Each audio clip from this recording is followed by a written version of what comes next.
BCS pregame show on Fox.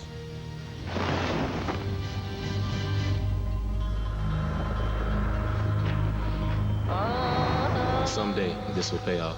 Every extra rep. Every morning workout. Every goal you meet. Every morning workout. Every goal you meet. Every day when you're tired. Every fourth down. Every play. Every play. Every single play. Someday this will pay off. Someday this will pay off. This will pay off. From the first time I ever laced up the pads, the first time I ever walked down that tunnel. Every day you're tired. Every goal you meet. Every hour of film. Someday this will pay off. Every day your muscles ache. Every ounce of sweat. Someday this will pay off. That's what gets you through. That's what I keep telling myself. Knowing that it will pay off. Someday you'll have a chance at your dream. Beyond what you thought you could do. That's what I keep telling myself.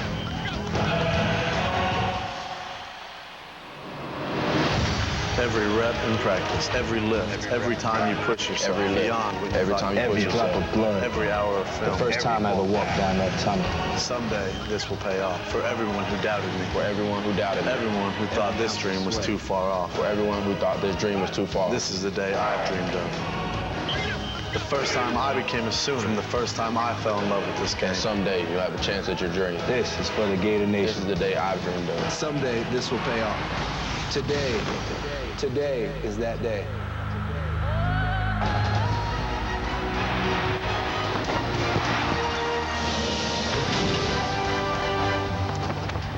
Months of hard work has come down to this. Two giants of college football vying for one trophy. Florida's made the 297-mile journey from Gainesville, looking to notch its second crown in 3 years.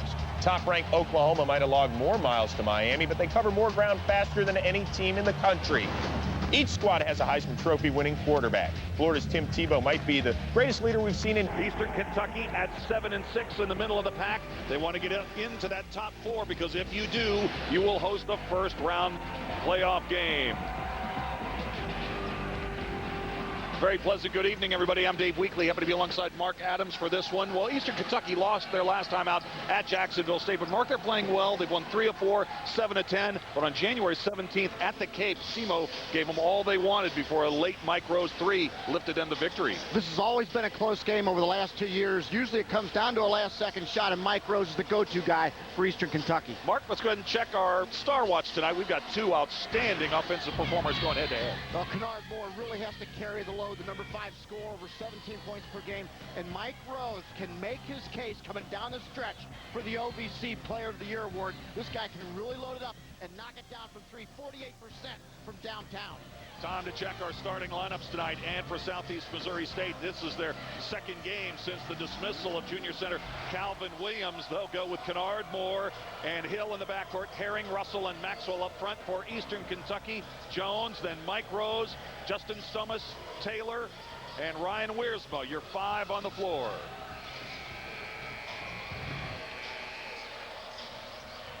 Students are pumped for this one, despite its late start. Great student section tonight at Eastern Kentucky.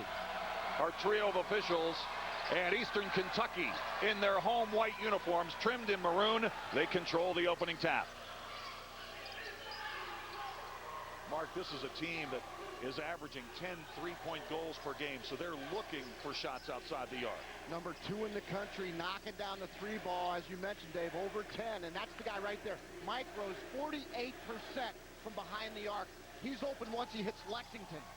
Rose is one of the best finishers in the league. Shot blocked inside by Jawan Maxwell. And here come the Red Hawks with a chance to score. Flashing to the goal and putting it up and in is Jason Herring, the senior from Memphis. And Semo draws first blood on the road. Well, Jason Herring, a smooth all-around basketball player. Almost 15 points per game. He's the number 2 guy to score for Semo. And we won't sugarcoat it for you. Southeast Missouri State, 3-21 overall, 0-13 in the conference. They need to get off to a good start here, Mark, and get some confidence on the road. And there's a turnover. Kennard Moore bringing it back the other way. Moore with the trigger. 2 strong back iron. Rose the rebound for Eastern Kentucky. And Rose had a season-low 1 rebound last time out against Jacksonville State. He needs to get off to a good start in terms of collecting those boards for Eastern Kentucky.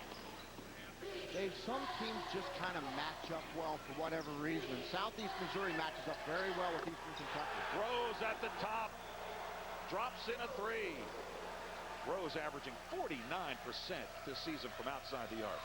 And just a sweet stroke, and there's the 1-3-1 zone. If that looks familiar, something like what John Beeline at Michigan would do, that's because Jeff Neubauer was his assistant at West Virginia. Josh Taylor collects the rebound for Eastern Kentucky. Justin Stomas. Stomas, outstanding passer, won't shoot the ball very much. Here's Jones. From the top, rims out. And the rebound is collected by Lamont Russell. Just underway from Eastern Kentucky. The McBrayer Arena in Richmond. About a half an hour south of Lexington, and there's a three ball up and good for Jason Herring, and he's off to a quick start.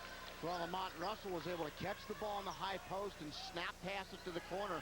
Jason Herring was wide open. When you get ball movement like that, you're going to get some looks against that 1-3-1 zone. Taylor from up top. He has been red hot over the last 4 games. Misfires that time, however. Herring the rebound, and a long pass ahead. Moore from way downtown misses the shot, and the rebound by the point guard Joshua Jones, a freshman from Warren Central High School in Indianapolis.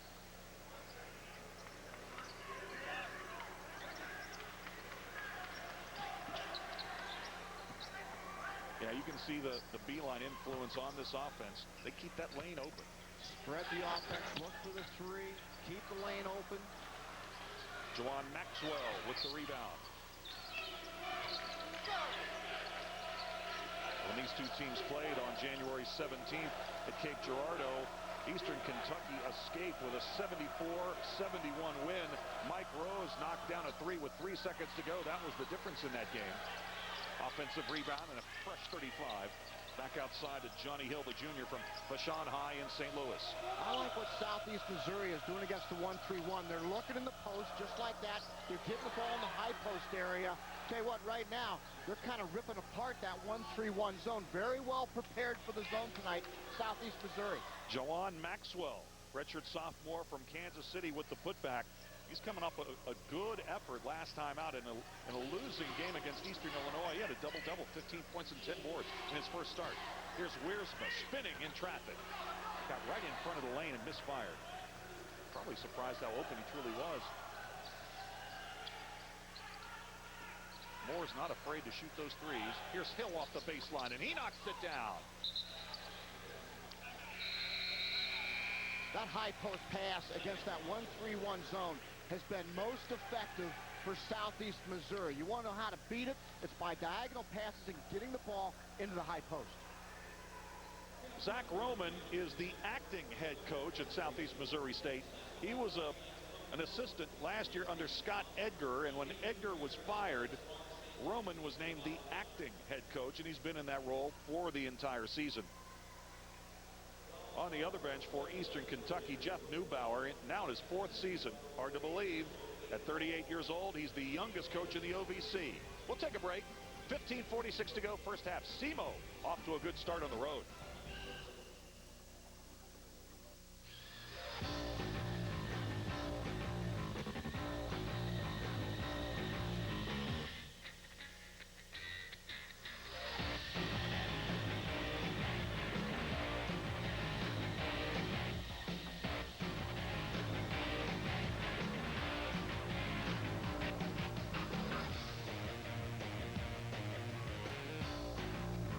More than tech.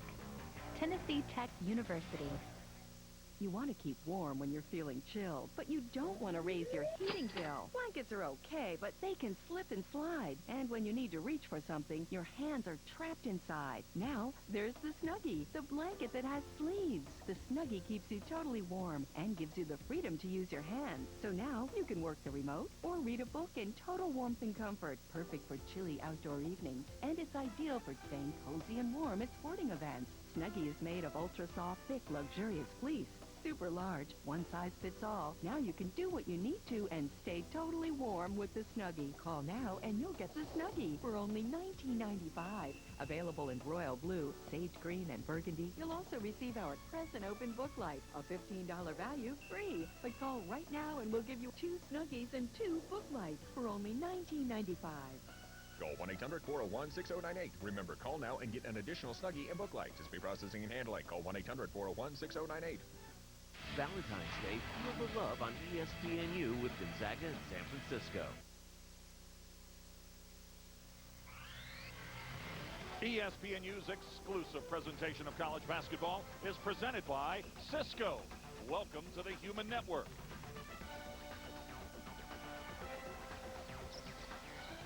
Well, as we come back to the live action following that timeout by Eastern Kentucky, Southeast Missouri State's in the midst of a 7-0 run. Eastern Kentucky's missed 5 of their first 6 shots from the floor. Jorge Camacho, the reigning Ohio Valley Conference Freshman of the Week for the second time in the last 3 weeks. Game, and he's got his first shot rejected by Maxwell. Jorge Camacho down low, uses a little footwork here, tries to pin, gets a little bit off of his pins, and ends up getting the shot block. He lost 50 pounds getting ready for this season, was overweight, but a kid that Jeff Neubauer really feels has a lot of confidence in that freshman. Came out here from the West Coast. Nice ball movement. Here's Rose with an open look. And Maxwell the rebound. And right now, Southeast Missouri State is dominating on the offensive and defensive glass. Now Eastern Kentucky going to a 3-2 zone look to try to take away that high post area that Southeast Missouri has been exposing. Way downtown. Kennard Moore. Now, he is not shy. Earlier this year at Kansas State, he attempted 17 threes in a game. He takes 60% of the total threes attempted by the team. You know about a green light? He doesn't have a green light. He's got the green light as soon as he walks into the gymnasium.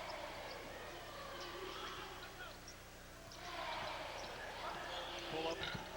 Runner in the lane would not go for Papa Opong, who's checked into the game, number 11 in white.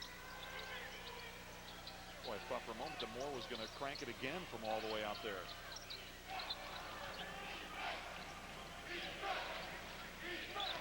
Good look inside. Maxwell down the lane. Body's tumbling. Ball tips back outside. An open look. Missed jump shot. Opong the rebound. Opong, you can see he's got a wrap on that shoulder. Camacho in the low block. Camacho forced to change his shot, got his own offensive rebound, kicks it back outside to Rose. Moore the rebound. That was a good look for Rose. Wide open on the wing, couldn't knock it in. And Jorge Camacho just loves the offensive glass. And a turnover. Stummis behind the back and lays it up and in. Justin Stummis. Cold Spring, Minnesota. And now back in the 1-3-1 zone for Eastern Kentucky. Jumper off the baseline won't go for Maxwell. And that's one of those weak areas in that 1-3-1 zone. Sometimes Eastern Kentucky has a very difficult time rebounding with the athleticism of this Southeast Missouri team. They can get to the offensive glass. Camacho off to Rose. Opong from the wing. He's got it. That's a 3. Papa Opong, the junior, born in Toronto. Over 10 made threes per game. There's the steal out of the 1-3-1. Rose ahead of the pack. And here comes Eastern Kentucky. The lead is sliced to 4 at 14-10. And Eastern Kentucky in that 1-3-1 zone. And now for Southeast Missouri, it's all about moving the basketball quickly, looking for diagonal passes and getting the ball in the high post. Moore again from way downtown. Maxwell has 2 hands on it, couldn't hold it. There's the tap out by Ellis to give to Opong. Davon Ellis. Nice delivery. Where's 23? He's from Chicago. Obviously a big Michael Jordan fan. He played against Mike Rose in high school in the Windy City. Nice diagonal pass. And the putback is up and in by Jason Herring. He's active offensively here in the opening moments of the first half. Well, Lamont Russell has really impressed me with his ability to pass the ball in that high post and mid post area. He's got about 4 assists here in the first several minutes of the game. Rose to the goal. 2 more. Rose. He's right up there with Lester Hudson when you're talking about great finishers in the OVC. And of course, Drake Reed comes to mind right away. Kenneth Fareed and his athleticism around the basket at Morehead State. Of course, Drake Reed at Austin Peay. I'll see them on Saturday on ESPN2. Looking forward to that matchup with Tennessee State. We've got an official timeout on the floor. 11:27 to go in our first half. Southeast Missouri State continues to lead by 2. We're back to Richmond, Kentucky in just a moment.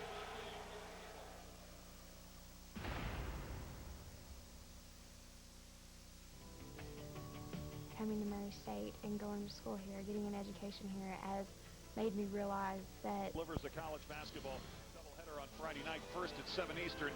Illinois Chicago takes on the Butler Bulldogs. Then at 9, the Gales of Iona meet the Loyola Maryland Greyhounds. Men's college basketball, part of Rivalry Week, presented by Cisco on ESPNU on Friday. For more information, log on to these guys especially ESPNU.com. needed to hear. For him to come to a prison, his And there you presence. see the Horizon League. You know, Mark, I'll be home watching you call this game. You've got the UIC Butler game tomorrow night, and you can see Butler in conference play.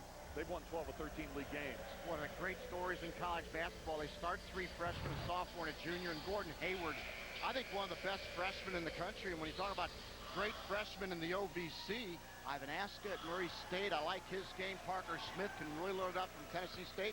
And Jorge Camacho is in the high post tonight, number 15 for Eastern Kentucky. 3 good ones in the OVC. Rivalry Week, presented by Cisco, continues on ESPNU. Rose tried to go baseline, couldn't do it. Ahmed Mestog into the game, number 3 in white for Eastern Kentucky. He played great in the game at Cape Girardeau against Semo. Had a season-high 13 points in that game. Ellis goes baseline, and a blocking foul is going to be called on Israel Turk. And to say that the Semo bench is short would be a dramatic understatement. They're essentially going with 7 guys tonight, Mark, and Turk is playing with a stress fracture. There's Jeff Neubauer, 4th season at EKU. You mentioned his association with John Beilein. Was with him for 8 years in total. 5 at Richmond and 3 at West Virginia. That shot was partially blocked. Camacho got it. Got it up to the rim. The follow. And Camacho with his first bucket.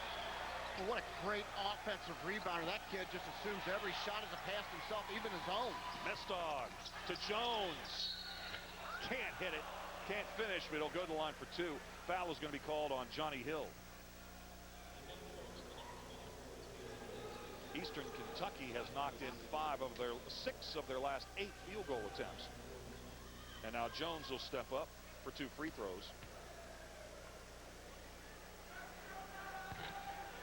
Dave, I continue to be impressed with Jorge Camacho. He's got more offensive. Jorge Camacho, he's got more offensive rebounds than defensive rebounds. I mean, this is a kid that just continues to just attack. He's always in attack mode. 62% field goal. What a nice looking freshman for Jeff Neubauer. Yeah, he's really come on in the last few weeks, and we know his family out on the West Coast absolutely tuning in for this one. His family migrated to the West Coast from Mexico, spent the first couple of years in high school in Salinas, California, then moved over to Archbishop Reardon, an all-boys school, for his junior and senior year. And you mentioned that dramatic weight loss before his senior year really turned him into a great prospect. He looks great, and he's playing great for Eastern Kentucky. Been a real difference maker. Shot off the baseline, wouldn't go. Mestog able to keep that one in play. Camacho working the low block. Ball deflected out of bounds. And we anticipated this, some early first half minutes for number 12, Antonio Gilkey. He's been getting some limited minutes. He's a walk-on from Louisville, and he's in the game right now. And you'll know him because he's the only member of this EKU team without the name on the back of his jersey. We got our eye on you, Mr. Gilkey. Camacho trying to seal down low. Gilkey dishes it outside. Thinking when you watch a John Beilein team at Michigan or a Jeff Neubauer team, the spacing of their offense is always very effective. And Jorge Camacho is going to go to the line for 2, and Herring picks up the foul. Our keys to the game tonight, Mark. Now for Semo, Kennard Moore really has to play well. You've got to have more Kennard Moore. Defend and rebound. This team struggles in those areas. Eastern Kentucky, we already mentioned, number 2 in threes reigned, 10.2 threes per game. And rebound. And we've already seen that Semo is getting to the offensive glass. That's really been a positive for Zach Roman in Southeast Missouri so far. Camacho with 2 free throws. And he'll head back to the bench. Josh Taylor re-enters the game. As you look at this conference with Morehead State, with Austin Peay, you just feel like Eastern Kentucky with Mike Rose and with a blossoming Jorge Camacho. This is a ball club that can make a run here late in the season, get in those top 4 spots and host a home game. No question. Ball nearly lost. Will stay at this end. You know, and we were talking to Jeff Neubauer about that earlier today, about the race to potentially the 4th spot in the OVC where you could host a first-round game. He really didn't even want to focus on that. He was all about taking it one game at a time. I'll tell you, he's not a good teacher. He's a great teacher. Watching his shoot-around, you know, there's such a John Beilein influence there, and he admitted it. I mean, the large majority of what they do is Beilein influenced, and that's a pretty good mentor to go with. I think he's the best X's and O guy in the country. 5-second call.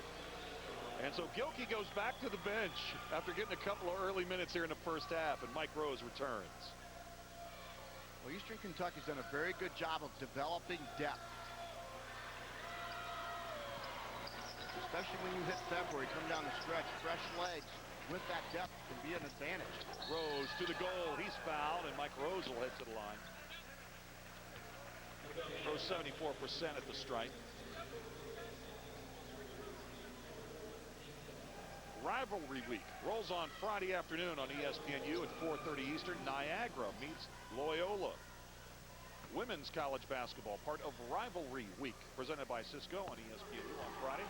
For more information, log on to ESPNU.com. One more for Rose.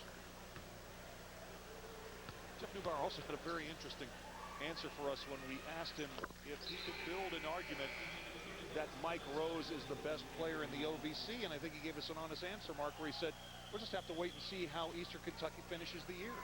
Well, right now, it's obviously Lester Hudson. He's got that ball club in position to possibly win an OVC championship. He's the 2nd leading scorer in the country behind Stephen Curry. Averages over 28 points a game in conference play. Lester Hudson has NBA talent. Ooh, Kennard Moore, tough luck shot. Had it in the cylinder, wouldn't stay down. Justin Stummis the rebound. Right down the lane and puts it up and in with the right hand. Boy, Stummis with his 2nd impressive drive to the goal for a bucket here in the first half. When Stummis, 6 out of every 10 shots come from three-point land so far. He's been attacking the basket. Another turnover as Herring hit the sideline. And Justin Stummis is just attacking the basket. This is a kid that 6 out of every 10 times comes from the three-point line where he shoots 41%. If he learns how to do that, that just complements the rest of his extended game from the perimeter. Here's Rose from the arc. And Rose knocks down his 2nd three-pointer. Boy, Eastern Kentucky has been doing very well in their efficiency here in the first half. First 12 minutes, just 1 turnover. 6 turnovers for Semo.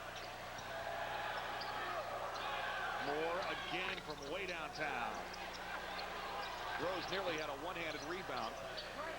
Kirk able to collect it for Semo. Moore off the baseline, back iron. In there fighting for the rebound, and coming out of there with it was Josh Taylor. Look at all the white jerseys spot up on the three-point line. You got a full 94-foot thrust to the basket. All the white jerseys go right to the 3. That's how they make over 10 threes per game. They do it in transition as well. There they are. Nice movement around the perimeter. Got a foul inside. That's going to go against Kirk. And that early lead for Semo is long gone. 7:21 to go, first half. Colonels now up double digits by 11 at home. Everything worth listening to is now on Sirius XM. 69 commercial-free music channels. The most talk, news, and entertainment. Every major sport. Pretty impressed with the pep band here at Eastern Kentucky. And with the students. They came early. They've got signs. They are fired up for being on ESPNU tonight, and we appreciate it.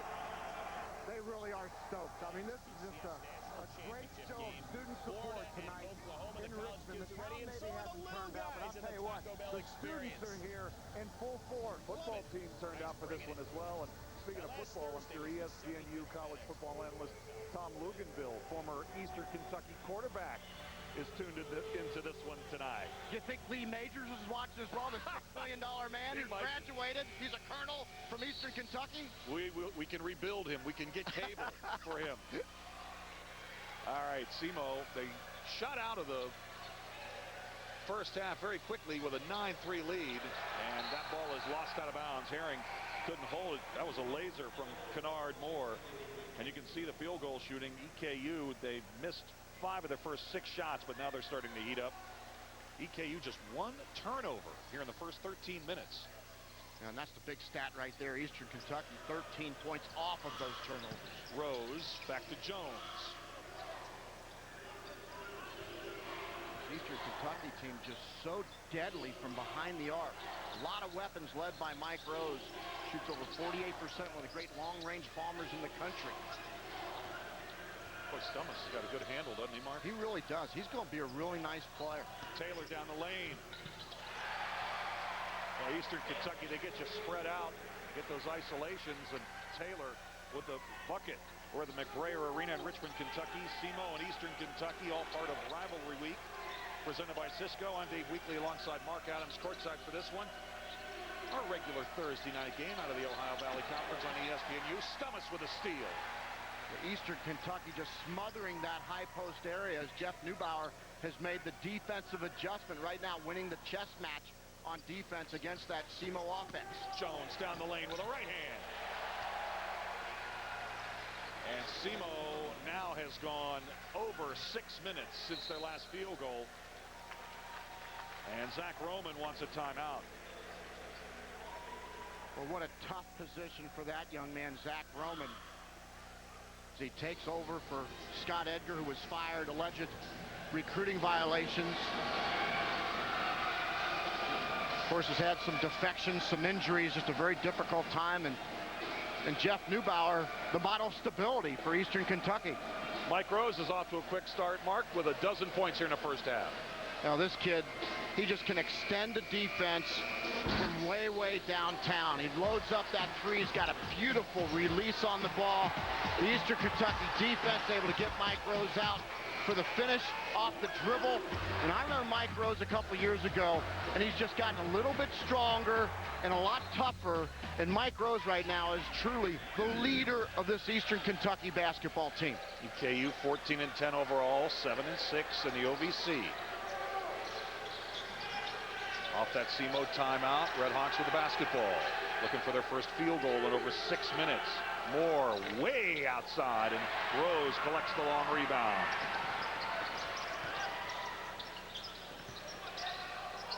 Inside, the bucket goes for Taylor.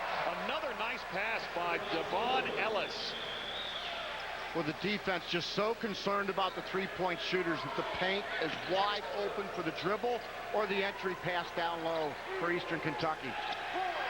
Touch pass inside, lost out of bounds. And that one went off Taylor. Will stay at this end. Camacho comes back into the game. Rivalry Week rolls on Friday afternoon on ESPNU, 4:30 Eastern. Niagara meets Loyola. Women's college basketball, part of Rivalry Week, presented by Cisco on ESPNU on Friday. For more information, log on to ESPNU.com. Remember against this zone, when Southeast Missouri was getting diagonal passes, the ball in the high post, just like that, and they were successful. Now they finally get it on that possession, but they got away from that for about the last 10 possessions. That's why they're down by 15 right now. Russell with a laser inside to Jason Herring. He collects it and flushes it home. 33-18. Here's Rose. Thought about a three. Look how wide open the paint is because there's no white jerseys in there. They do it so they can get dribble penetration just like that. Camacho! Oh, that is something else. Somehow he was able to get that left hand in there and tap the ball up and into the basket. You know how you say Troy Polamalu has a great nose for the ball? Jorge Camacho has a great nose for the ball. That's something you just can't teach. Inside, Herring trying to spin it home. The rebound put up, won't go. But Juwan Maxwell, the sophomore from Kansas City, will head to the line for two. By the way, I got your Steeler reference in for the night. I appreciate it. I knew you would. Appreciate it.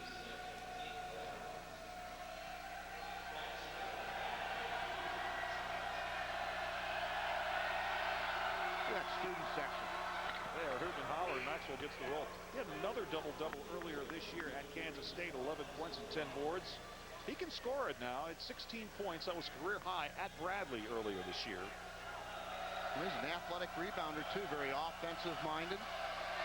One of the top 15 rebounders in the OVC. Counting major, drops in two. Israel Kirk, who can really only go about 10 minutes per night because of that stress fracture, comes back out onto the floor. Yeah, barely can practice, but he's a warrior. He gets out here every night and competes, does what he can to help this team. When you're 3 and 21, you can just shut it down, but that kid continues to play. That's an illegal screen. A foul is going to be called on Camacho. That was a good-looking stroke by Papa Opong.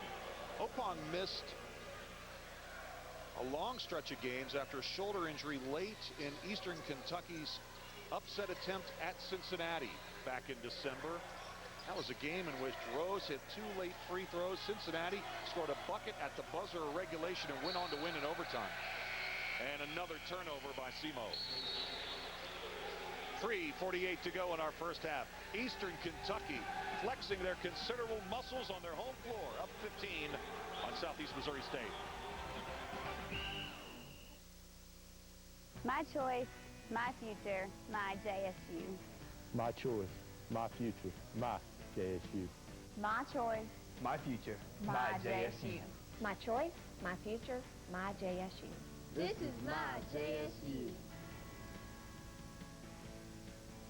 Call 1-800-231-JAX1, 256-782-5268, or visit us on the web. Your home for college sports 24/7 is ESPNU. The passion. Absolutely unbelievable. The anticipation. Can he do it? Can he do it? The excitement. Can you believe it? Every season, every reason to watch, all year long. Tomorrow, ESPNU has a Greyhound doubleheader as the women tip off at 5, then the men at 9. At 7, the number 15 Bulldogs try to stay on track for a Horizon League title. You want to keep warm when you're feeling chilled, but you don't want to raise your heating bill. Blankets are okay, but they can slip and slide. And when you need to reach for something, your hands are trapped inside. Now, there's the Snuggie, the blanket that has sleeves. The Snuggie keeps you totally warm and gives you the freedom to use your hands. So now, you can work the remote or read a book in total warmth and comfort. Perfect for chilly outdoor evenings. And it's ideal for staying cozy and warm at sporting events. Snuggie is made of ultra-soft, thick, luxurious fleece. Super large, one size fits all. Now you can do what you need to and stay totally warm with the Snuggie. Call now and you'll get the Snuggie for only $19.95. Available in royal blue, sage green, and burgundy. You'll also receive our present open book light, a $15 value, free. But call right now and we'll give you 2 Snuggies and 2 book lights for only $19.95. Call 1-800-401-6098. Remember, call now and get an additional Snuggie and book light. Display processing and handling. Call 1-800-401-6098. 35-20 Eastern Kentucky with a lead on Southeast Missouri State. 3:48 to go in our first half. And Mark Adams, it has just been a nightmarish season so far for Southeast Missouri State. Scott Edgar fired before the season began. 2 players from last year's team lost due to injury. Calvin Williams dismissed from the team earlier this month. Only 3 players in uniform tonight who were on last year's team. We got 2 walk-ons who may see action tonight. They've lost 20 straight OVC games over the last 2 years. They're in the midst of a 13-game losing streak. The record for losses consecutively at Semo is 16 in a row, set back in 1929. Well, Zach Roman really thrown into a nearly impossible situation, handling it with a lot of class. He's a candidate for the head coaching position. Be interesting to see what athletic director John Schaefer does. Has a tremendous background You know, will he go with a assistant coach from a high level, maybe another proven head coach? We've heard Brad Soderberg's name brought up. How about Dave Luce's assistant? I mean, Dave's been coach of the year. You know, a guy like Scott Combs or Bubba Wells have also been mentioned in the mix. Hill picks up his dribble. Off to Herring, who can't finish. And the offensive rebound bucket put up and in by Lamont Russell. Right now, Semo is winning the rebounding category. 17-14. They have the edge on the boards on EKU. And we asked Zach Roman what he wanted to say about his program earlier today. And, you know, he sees the record and the fans see the record, but he says this is a group of good kids. Rose can't hit. These student athletes at Southeast Missouri State have really been placed in a very difficult situation this year. He's proud of the efforts of Kennard Moore and Jason Herring. Those guys have not missed a practice. They have shown up for every game, and these guys are playing 35-plus minutes every night. Herring can't finish. Yeah, I asked Zach Roman what his greatest challenge was keeping everybody's heads up. Taylor down the lane, puts in 2 more for Eastern Kentucky. He said the greatest success was continuing to battle back and respond and work together as a team. In fact, without Calvin Williams, he really feels like that maybe the chemistry for the team is the best it's been all season. And Calvin Williams gave them good on-the-floor production. He had a dozen double-doubles. Moore can't hit. Here's Taylor coming back the other way. And he lost it. Kennard Moore. It's a 2-on-2. Moore with a fake. And off the glass, up and good. Well, I like that 2-foot jump stop right there. Under control, Kennard Moore off the glass. Kennard Moore, senior from Greensboro, North Carolina. Inside of 90 seconds to go before halftime. Stay with us at halftime. We'll take a look at the impact of international players on college basketball this season. Here's Rose down the lane. Shot sent out. Nice rejection by Israel Kirk, the junior from Nashville.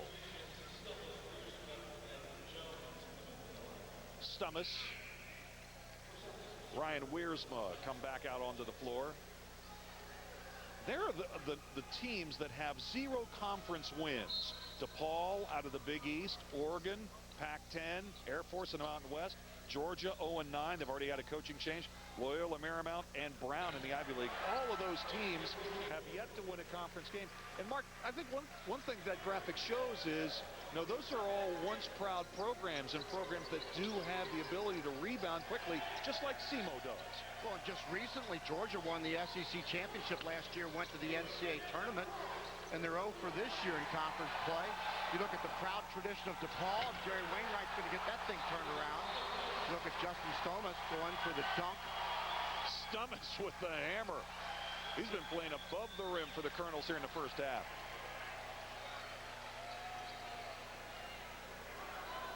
Coming up at the half, we'll go around the OVC. Highlights and stats, and we told you we'll take a look at the impact of international basketball on college hoops this year. Due to the lack of healthy bodies for Southeast Missouri, they simply run out of gas late in halves, and we're seeing that take place right now. Moore will fire from 25 feet. Taylor the rebound. Shot clock is off. Final 15 seconds of our first half. Now, you know Mike Rose is going to make this decision. There he is.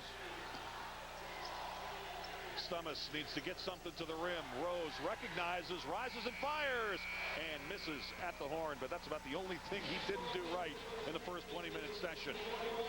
Southeast Missouri State raced out to a 9-3 lead early on, but from that point on, it was all Eastern Kentucky. The Colonels have the lead at the break, 41-24. Our halftime activities from Richmond, Kentucky will commence when we return after this message. Jason Herring then went backdoor, was able to finish, but it was efficient offense for Eastern Kentucky. Mike Rose, 48% from 3, knocks it down. Justin Stammen, off the dribble, guy loves the 3. Mike Rose again from downtown. Josh Taylor got into the act, and guess what? Mike Rose decides to get it done. 94 feet, gives it up to Justin Stammen, and this has been a very efficiently run offense, full court and half court. for this Eastern Kentucky basketball team. Semo shot just 33% mark in the first half. And look at the points off turnovers. Eastern Kentucky turned 10 Semo turnovers into 19 points. And right now, Eastern Kentucky, they'll come out in this 1-3-1 zone. I think that Semo has to get back to diagonal passes, get the ball in the high post, and slice and dice that defense. But they've got to improve defensively. If they can't take away the three, take away dribble penetration, it's going to be a long second half for Southeast Missouri. Herring with the dish and the finish. I like the open. Get into the paint. Little dribble penetration right there. Johnny Hill with the bucket. Southeast Missouri State, they're used to being down at the break. They had the lead on the road at Eastern Illinois last time out. That was only the second time all season that had happened in OVC play, but they're down double digits as we start our second half.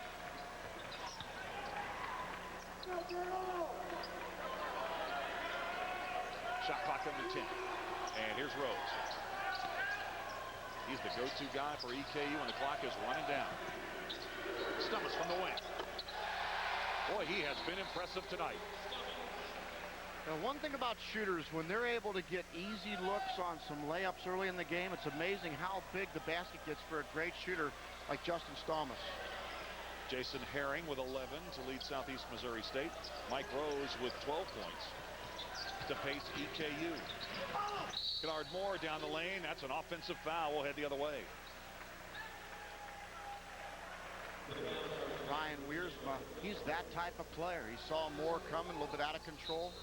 Moore didn't two-foot jump stop on that play, and Zach Roman a little bit frustrated with the offense for Southeast Missouri. Speaking of Roman's frustration, he was unhappy in the Eastern Illinois game that Semo only got 8 free throws in that game as opposed to 24 for the Panthers. Taylor who goes to the line for 2. And Semo is again not getting to the free throw line again tonight. They shot just 2 free throws, made them both in the first half. Well, think about the shots that Southeast Missouri takes. They settle for the jump shot a lot. Kennard Moore is taking a lot of 23, 24-footers. And if you're going to hang out there and hope to get fouled, you're not going to get fouled. You've got to put the ball on the floor. You've got to be in attack mode, crash the offensive glass, get those hustle plays on offense. Taylor, 70% free throw shooter, misses the first. One more to come for the sophomore from Brentwood Academy in Pittsburgh. Listen to both. The other thing that Zach Roman mentioned, they feel good about the way recruiting's going. I mean, this is a staff that has not given up. They continue to recruit. I remember when Andy Kennedy, for example, took over in the year from Bob Huggins. He really didn't go out and recruit during that time because it wasn't going to be his players. Right. Zach Roman, who is a good team player for Southeast Missouri now, the acting head coach, he's still going out and actively recruiting, trying to help either his program, because he's a candidate for the job, or even the next coach that comes in, and he's willing to be an assistant if they'll keep him. What a great attitude for a young coach, Zach Roman. A lot of class. 10 seconds on the shot clock. Still getting organized. Rhodes for 3. Online but too strong. Taylor tips it.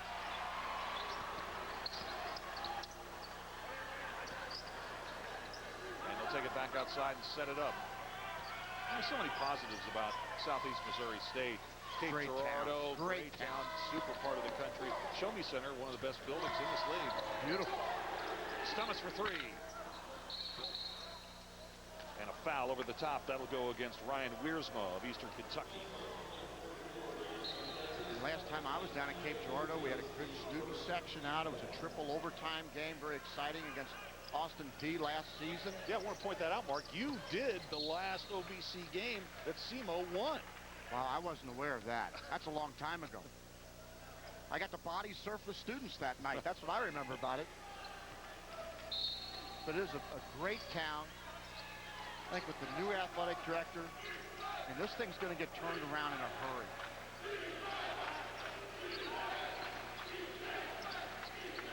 Herring for 3 from way outside. Good looking shot. Now, Jason Herring, when he gets his feet set, he's a really nice looking stroker from downtown. His sister Ashley plays women's basketball at Austin Peay. He can line it up. He had 21 points in the season opening loss to New Mexico.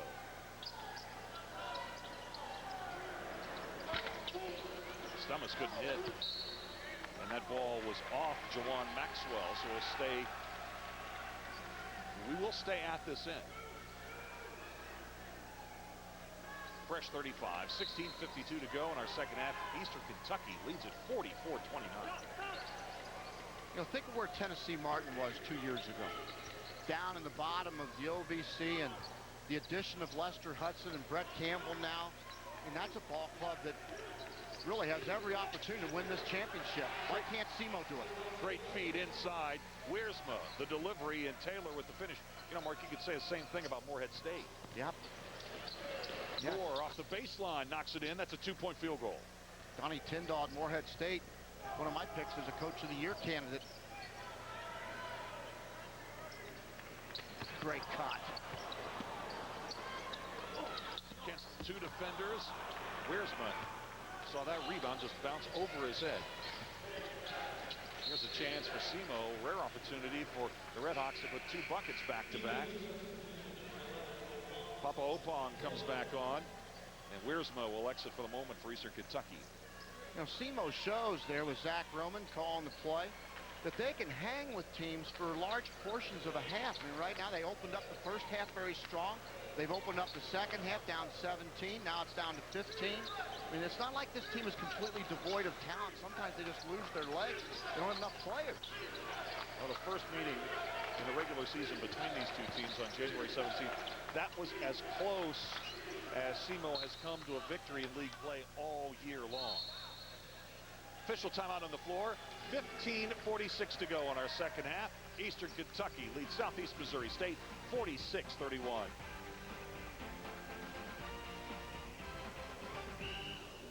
Valentine's Day, feel the love on ESPNU with Gonzaga and San Francisco.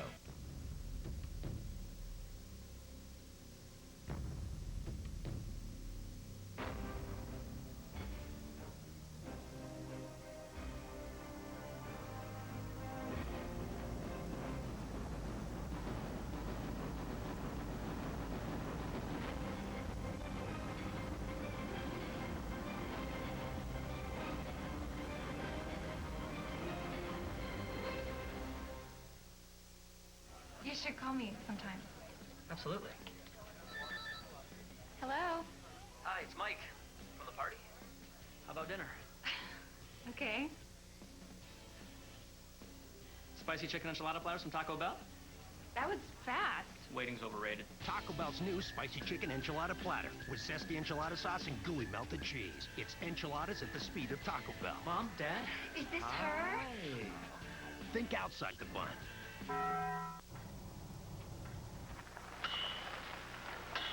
Excuse me. Do you know the way to Route 70? Nope.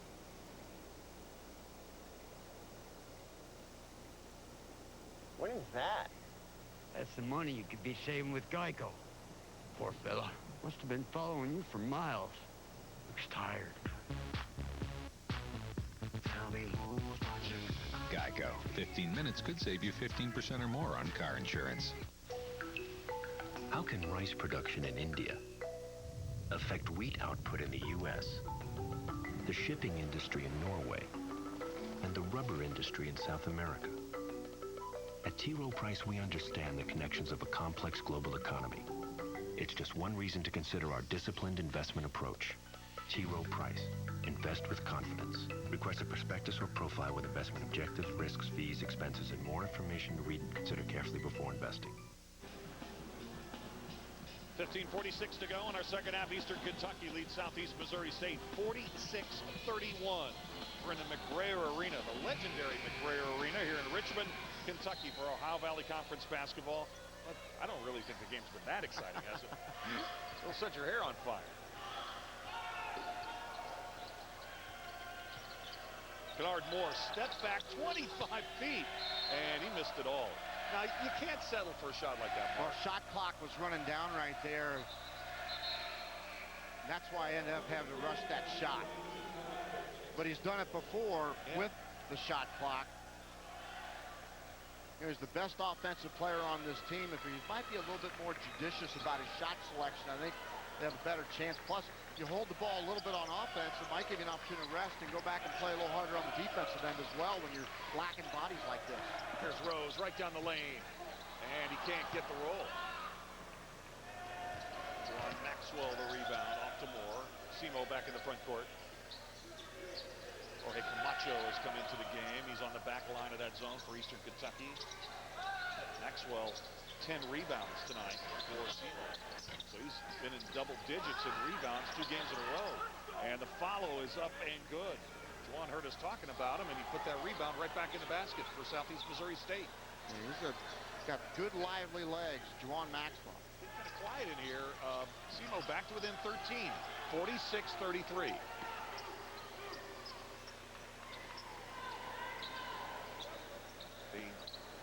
Southeast Missouri State led in the opening moments of this game. A quick timeout by Eastern Kentucky, and the Colonels got right back on track. Stummis the drive, and the sophomore has it deflected out of bounds.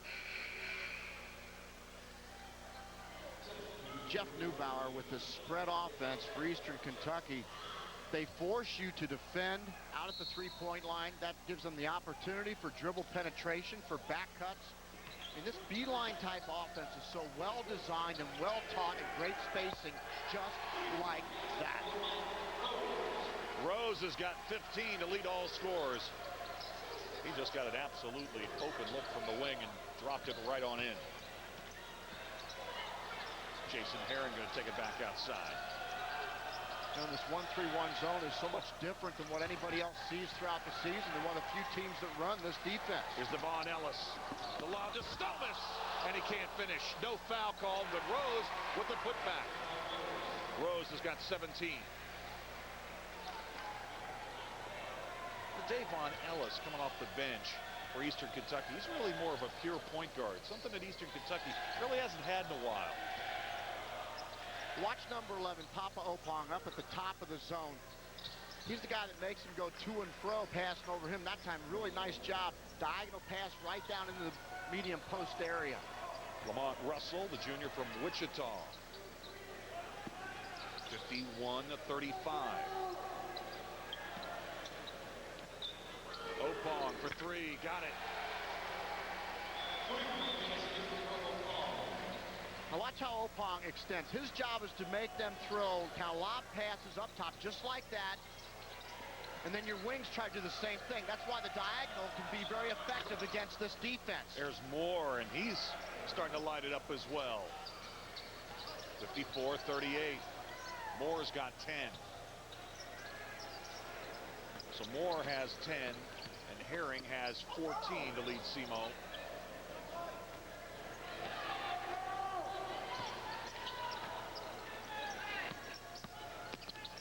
Opong down the lane, had that shot partially blocked.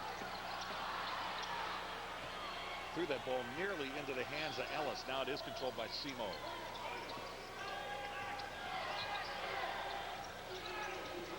Diagonal over the top. There it is. Look at the post. High post was wide open right there. You can really get this zone kind of contorted to get the opportunity to get the ball where you want it. Herring threw that ball away. Israel Kirk will return. Mestog comes back on for Eastern Kentucky.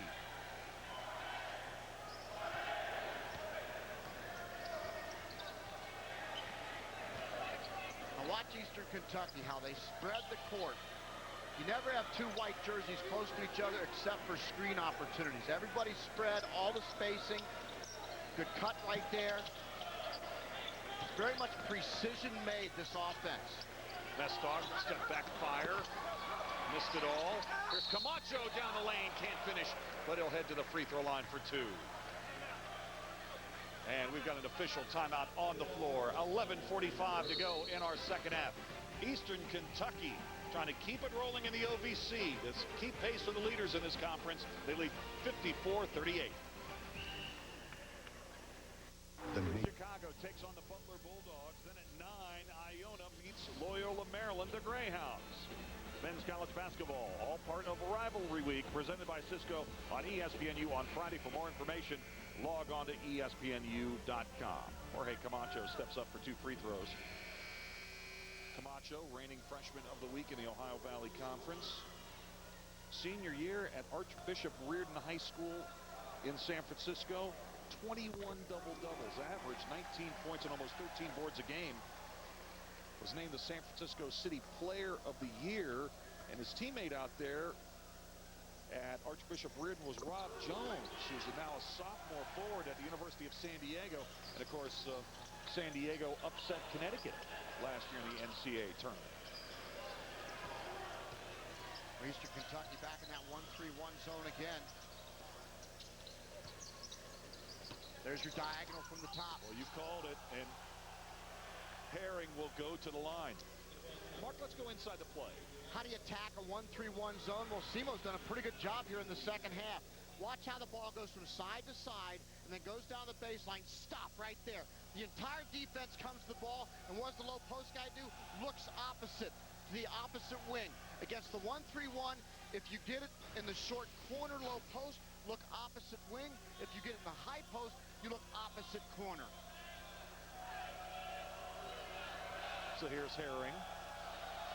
14 points to lead Semo. And knocks it in, 1 of 2. He's got 15 points now. And full court pressure D. First time we've seen that tonight from Southeast Missouri State. Well, they've got to be very careful about using that type of defense because they run out of bodies pretty quick, but they are athletic enough to execute, as we see right here. Russell got the steal.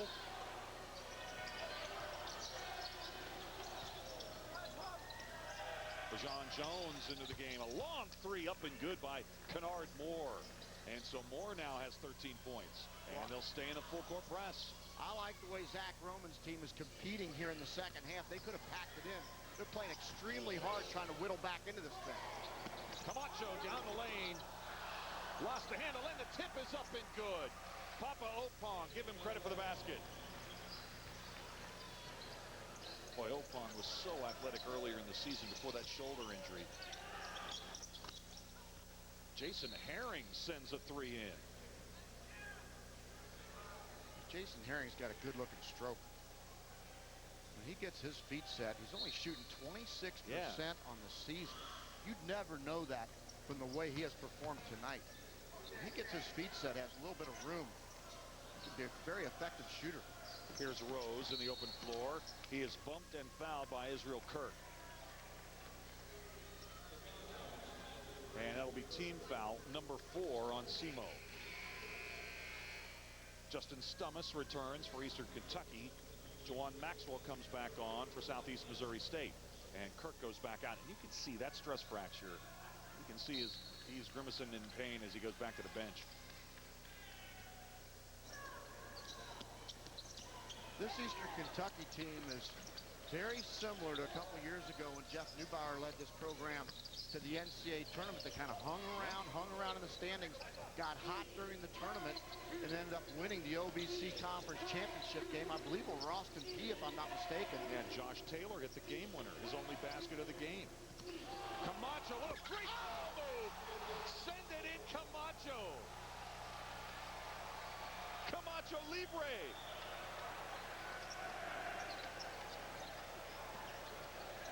What a great ball fake. And he just rolled down the lane for the hammer.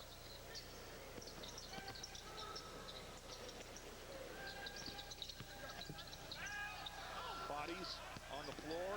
And who else? Camacho comes out of there with it. Boy, he's a physical freshman. He really is. His elbows are out, not to hurt anybody, to protect the basketball. So fundamentally sound, Jorge Camacho.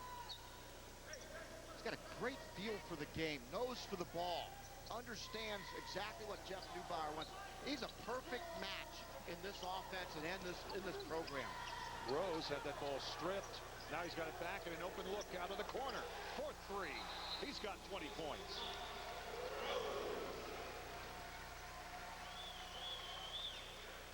So Eastern Kentucky answering Semo's run with a mini run of their own, and they push the lead back out to 18 points at 63-45. Just over 9 minutes to go, and Camacho gets a nice hand as he comes to the bench. He's got 10 points off the bench. But Jorge Camacho has just been a big difference here. He reads defenses. He understands the game. Jeff Neubauer might be going to California more often to get players. I got a story about his recruitment. We'll get to that in a minute. Stummis off to Rose. And Rose is fouled, and he'll go to the line. Yeah, you wonder how Camacho made it from San Francisco to Eastern Kentucky. The lead assistant for Jeff Neubauer is Ted Hodling. And Hodling came from Yale, where he was the recruiting coordinator in the Ivy League. He knew Camacho's AAU coach from the West Coast from his dealings with him at Yale. There were some teams from the West Coast Conference that were sniffing around, but one thing led to another, and they managed to get him to Richmond, and he looks to be a real find. Well, he was 50 pounds overweight, too. And, you know, the kid's lost 50 pounds. It's made a tremendous difference. I mean, the only thing he could dunk then was a donut. Yeah. But now we see him dunking the basketball. Rose off the glass for 2 more. He's got 22 points. But Camacho, when he was a sophomore playing ball in Salinas, he averaged 23 points and 15 boards. He took on a little weight in his junior year and really kind of fell out of favor, but has turned out to be a tremendous prospect. Shot off the baseline won't go. Opong the rebound. Off to Rose. Nice bounce pass. Stolen back by Stomas. He can't finish, but he'll go to the line. The foul will be on Jawan Maxwell. 7:54 to go in our second half from Richmond, Kentucky. 65-45. EKU currently enjoying their largest lead of the night on Southeast Missouri State. Hello, I'm Melvin Johnson, president of Tennessee State University. Check out how we think, work, serve.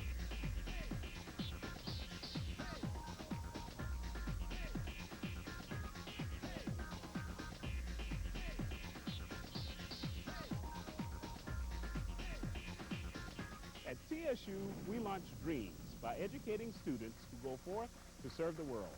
Find your place in the TSU experience. Your home for college sports 24/7 is ESPNU. The passion. Absolutely unbelievable. The anticipation. Can he do it? Can he do it? The excitement. Can you believe it? Every season, every reason to watch, all year long. Tomorrow, ESPNU has a Greyhound doubleheader as the women tip off at 5, then the men at 9. At 7, the number 15 Bulldogs try to stay on track for a Horizon League title. You want to keep warm when you're feeling chilled, but you don't want to raise your heating bill. Blankets are okay, but they can slip and slide. And when you need to reach for something, your hands are trapped inside. Now, there's the Snuggie, the blanket that has sleeves. The Snuggie keeps you totally warm and gives you the freedom to use your hands. So now, you can work the remote or read a book in total warmth and comfort. Perfect for chilly outdoor evenings. And it's ideal for staying cozy and warm at sporting events. Snuggie is made of ultra-soft, thick, luxurious fleece. Super large, one size fits all. Now you can do what you need to and stay totally warm with the Snuggie. Call now and you'll get the Snuggie for only $19.95. Available in royal blue, sage green, and burgundy. You'll also receive our present open book light, a $15 value, free. But call right now and we'll give you 2 Snuggies and 2 book lights for only $19.95. Call 1-800-401-6098. Remember, call now and get an additional Snuggie and book light. Display processing and handling. Call 1-800-401-6098. 20-point lead for Eastern Kentucky. Here's our Cisco game track. You can see how Eastern Kentucky built up a big lead in the first half. Second half's been fairly even. Rose has rebounded from a subpar performance in his eyes last time out at Jacksonville State. 22 points thus far tonight. Southeast Missouri State has rebounded well tonight. Eastern Kentucky has turned 14 Semo turnovers into 26 points. Boy, that's a lot of points off turnovers right there. You know, Stomas with one more free throw. We really enjoyed our trip over to Eastern Kentucky today. Spent some time with Mark Sandy, the athletic director here, and his associate Simon Gray. One more for Stomas. And Wiersma comes back out onto the floor. Opong will take a seat. Beautiful part of the state. Went to beautiful downtown Richmond for lunch today. That was great. Very professional staff here. Very first class. Oh, nice feed. Russell was able to jam it, but that was a tremendous pass from Maxwell. There's a lot of coaches going to be watching this tape right here.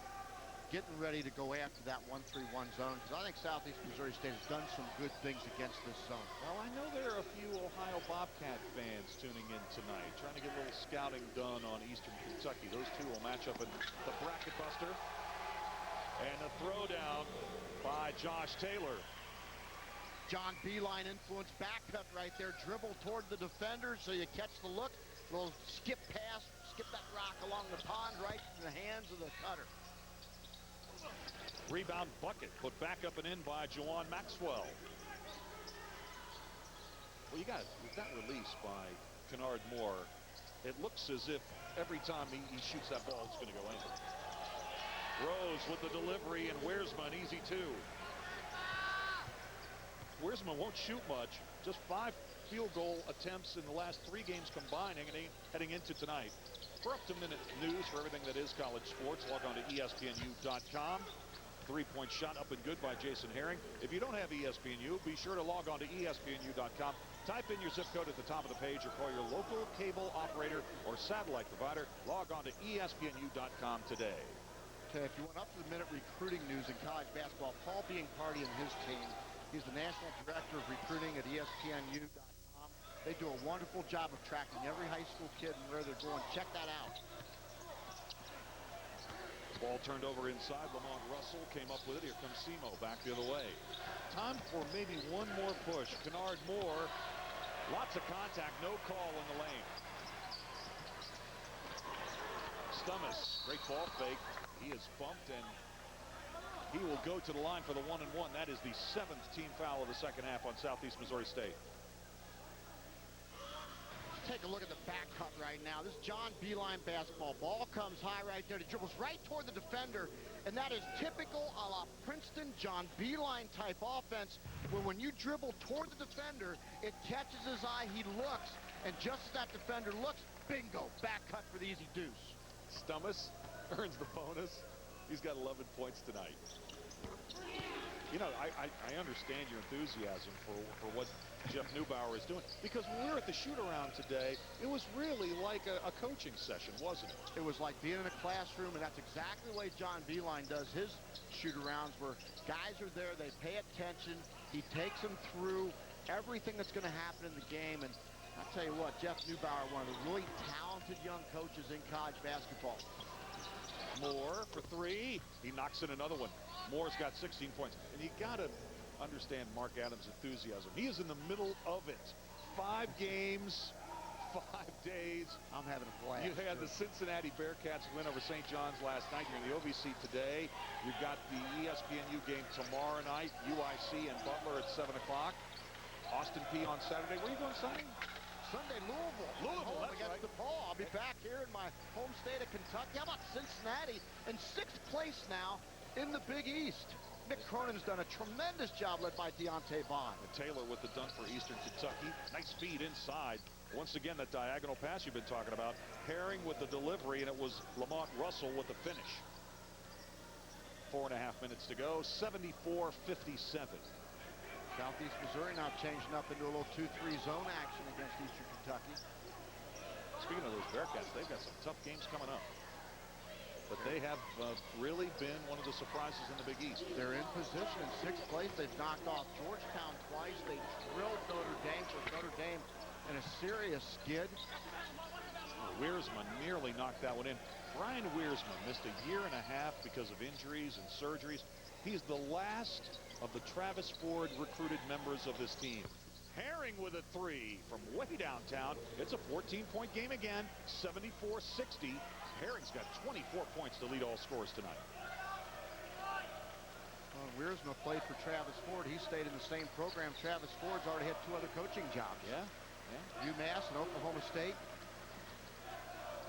Wiersma's class, when he was at Hargrave, there were 9 members of that Hargrave team that earned Division I scholarships.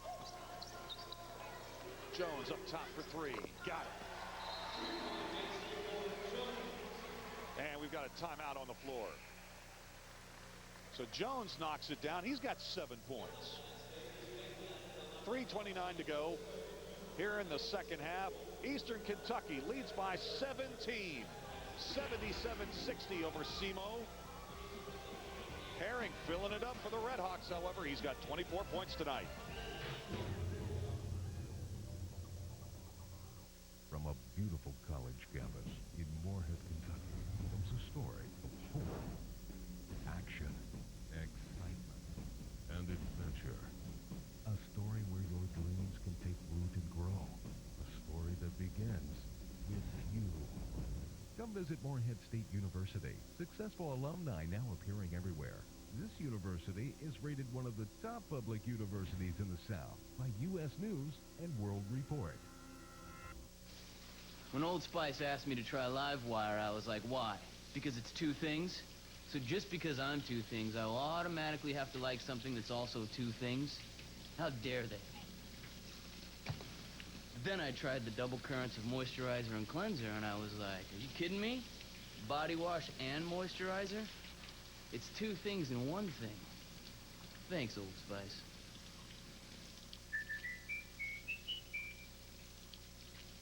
I was getting depressed because of all the stress I was feeling at home. Had a poor credit score and the number would haunt me wherever I go. Thought I'd move to a place where my credit could stink and nobody would care. I just wish that somebody had told me that place was a Renaissance fair. FreeCreditReport.com. Tell your friends, tell your dad, tell your mom. Never mind them and singing our songs since we first showed up with our pirate hats on. If you're not into fake sword fights, 20 slippers and green wool tights, take a tip from a knight who knows. FreeCreditReport.com. Let's go! Offer applies with enrollment in Triple Advantage.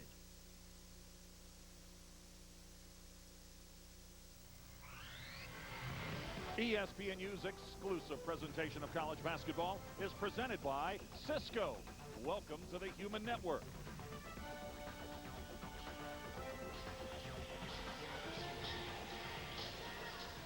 .329 to go in our second half. Eastern Kentucky leads Semo 77-60. And both of these teams will take part in the Bracket Buster coming up not this weekend, but the following weekend. Austin Peay will take on Drake. Eastern Illinois at Western Michigan. Eastern Kentucky will host the Ohio Bobcats of the MAC. Jacksonville State at Georgia Southern. Kent State will host Morehead. That'll be a good game. Other games include Murray State hosting Louisiana Tech of the WAC. Northern Illinois will be at Cape Girardeau to take on Semo. Detroit at Tennessee State. Tennessee Tech at Ball State. Missouri State at UT Martin. There's your Bracket Buster lineup. Speaking of the Bracket Busters, Mark, really the last chance for the OVC to improve their power rating as a conference. 316, we'll have more on that. We'll tell you about how the OVC has really moved up in power rankings when we come back. EKU by 17.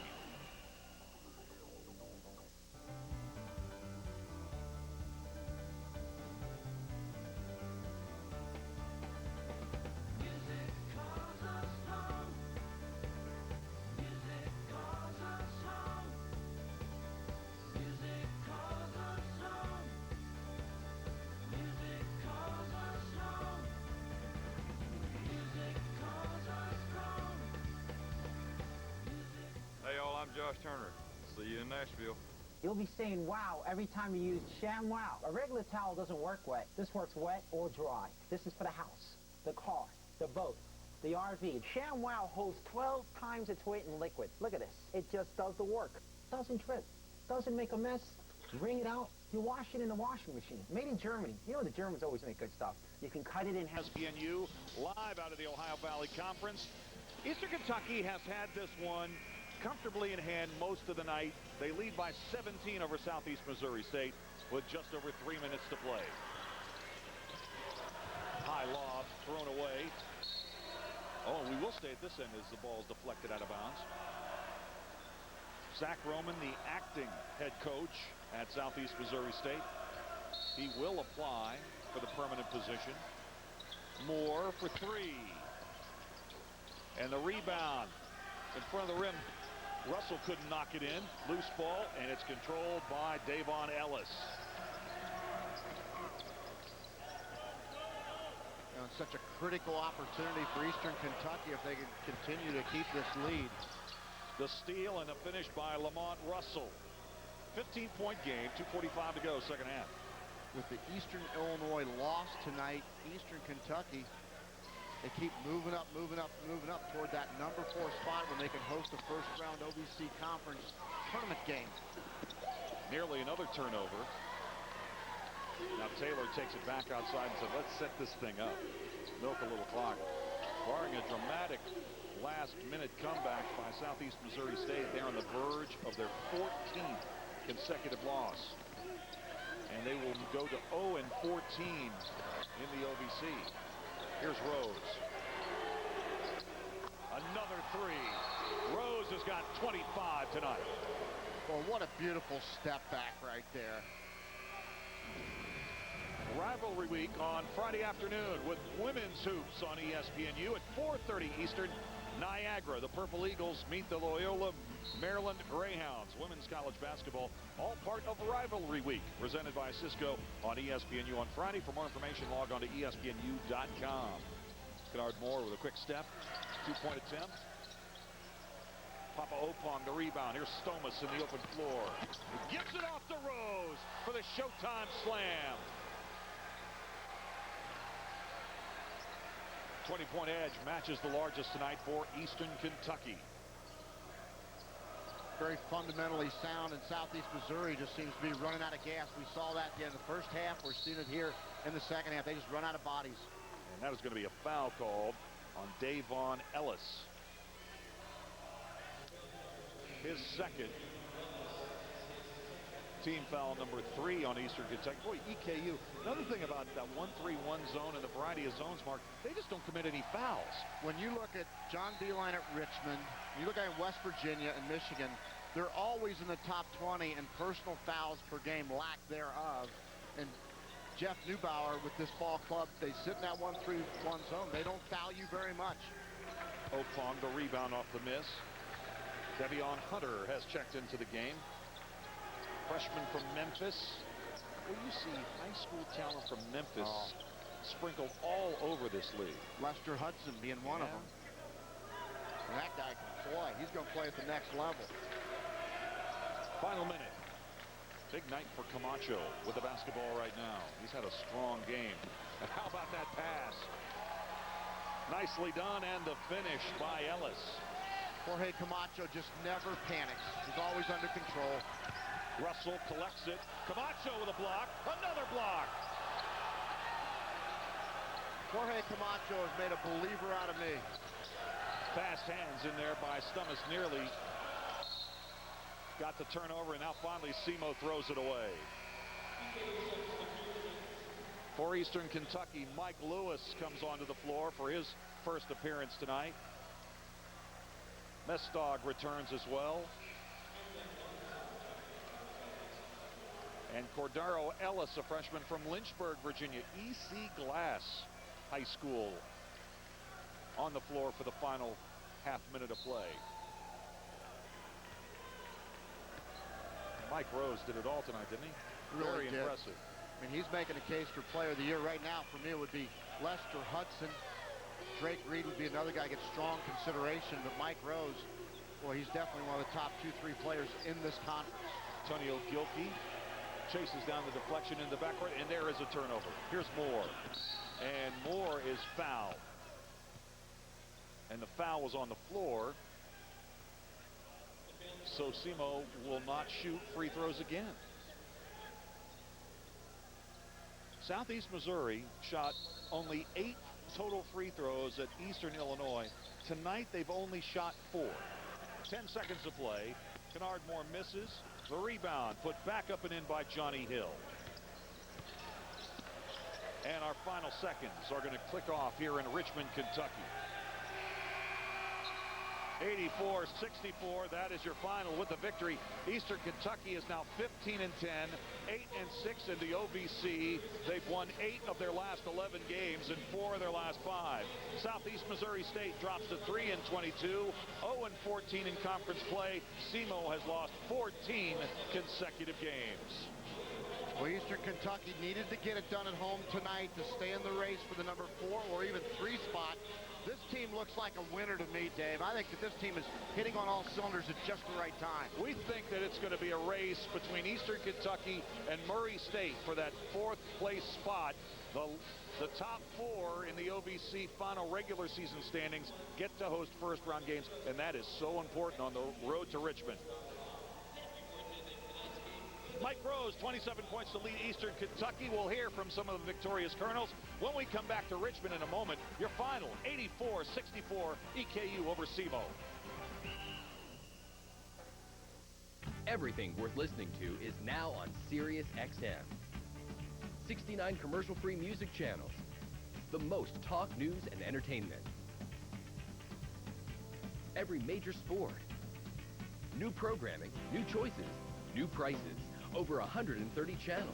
Add the best of Sirius to your XM subscription or the best of XM to your Sirius subscription free for 3 months. Hear what over 35 million listeners can't get enough of. Sirius XM. How can the oil industry in the North Sea impact fishing markets in Japan, marine legislation in the U.S., and food consumption in Italy? At T. Rowe Price, we understand the connections of a complex global economy. It's just one reason to consider our disciplined investment approach. T. Rowe Price. Invest with confidence. Request a prospectus or profile with investment objectives, risks, fees, expenses, and more information to read and consider carefully before investing.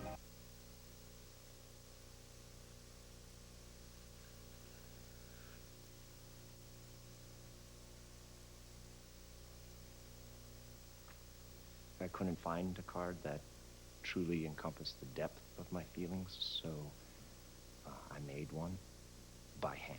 Because you're not that guy, there's Hellsberg Diamonds. Be a hero with this pendant, value priced at $149.99. Hellsberg Diamonds, helping regular guys since 1915. You should call me sometime. Absolutely. Hello? Hi, it's Mike. From the party? How about dinner? Okay. Spicy chicken enchilada platters from Taco Bell? That was fast. Waiting's overrated. Taco Bell's new spicy chicken enchilada platter with zesty enchilada sauce and gooey melted cheese. It's enchiladas at the speed of Taco Bell. Mom, Dad? Is this her? Think outside the bun. Rivalry week presented by Cisco continues. Eastern Kentucky a winner here at home tonight in Richmond, Kentucky. The McBrayer Arena 84-64 over Southeast Missouri State. So Eastern Kentucky sweeps the regular season series with Semo for the first time since 1995-96. Mark Adams is standing by with the victorious head coach of the Colonels, Jeff Neubauer. Jeff, just a tremendous job tonight. You came with great intensity.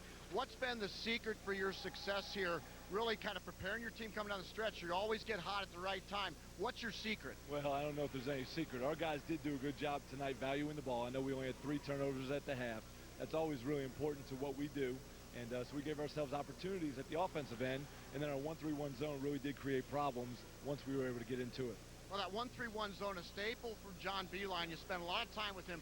What did you learn from him that you're applying to your head coaching career now? Well, one thing I've learned is I should have paid a lot more attention to him when I was with him for those 8 years, because he is really a great basketball coach. The 1-3-1 zone is something that he really has used quite a bit. We've gotten away from it here at times at EKU. I'm glad we brought it back. How much does Jorge Camacho bring to the table for Eastern Kentucky? Yeah, Jorge is a great option for us. So he and Josh Taylor, they're great counterparts. Josh Taylor's a very good three-point shooter. Jorge scores inside. Just really thrilled that those two guys have played so well, and they both did tonight too. Well, then what does the leadership of Mike Rose mean, both on and off the court, for your Colonels? Yeah, Mike's really matured is what he's done. And so he's become a great basketball player. He's become a great shooter, but he's also a leader for our guys, and I just love the way he's playing. Well, Jeff, now you won a big game tonight. Eastern Illinois lost, so you're inching up now toward that 4th position. I know you don't look too far ahead, but as you look down the road now, what does your team need to do to continue to improve down the stretch? We'll see when we watch this tape. I do like the way we value it. We obviously have a lot of great shooters. There were some times tonight when we over-dribbled, so that's something we'll talk about. But overall, our guys are doing a lot of great things, and I'm proud of them, especially the defensive end. They really did create havoc. Jeff Neubauer, victorious coach tonight for Eastern Kentucky. Dave, let's send it back to you. All right, Mark, thank you. Jeff Neubauer, hard to believe he's in his 4th season. Still 38 years old, youngest coach in the OVC. And they touched on the remaining schedule for Eastern Kentucky. And tonight's game starts a home stand that will continue with Eastern Illinois coming in here on Saturday. Then Morehead State will visit on February the 18th. Then the Ohio game, that's also a home game on February 21st here at the McBrayer Arena. But look at those 2 games on the back end, both of them on the road at UT Martin, and then the final regular season home game against Murray State. That game may determine who finishes 4th in this conference, and then the OVC tournament begins on March 3rd. For our viewers on ESPNU, we want to remind you that following our postgame show, we will go right to College Football Live. But now let's send it out to Mark, who's standing by with Mike Rose, who had a fabulous game tonight. 27 points, including 5 3-point goals. Mike, congratulations on just a tremendous game. How did you develop that feathery touch jump shot that you've got? I mean, shooting every day, you know, staying in the gym, and it's paying off. Now, playing for Jeff Neubauer, I was here 2 years ago, got a chance to see you play, was very impressed with your game. But what do you think you've added to your game to be so much more effective offensively? I think driving and being more aggressive. And able to do that, you know, it gets my teammates open a lot. So sometimes it takes pressure off me and it adds. And so it just helps me, you know, develop different things like as far as my pull-up and, you know, shooting, and it gets me open a lot. Well, besides you, you're certainly getting some help from some young guys, Camacho and Stomas in particular. Talk about their abilities to help you be a better player.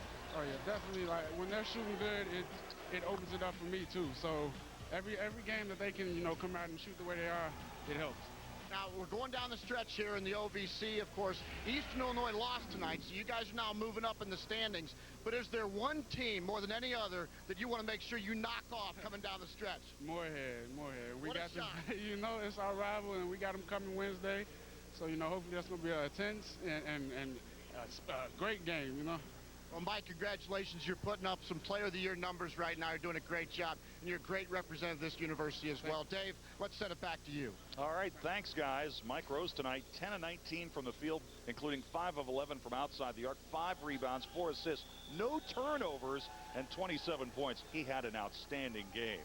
Well, our game here in Eastern Kentucky, 84-64 was the final, was one of 4 games around the Ohio Valley Conference tonight. Earlier tonight, you heard Mark mention Moorhead State.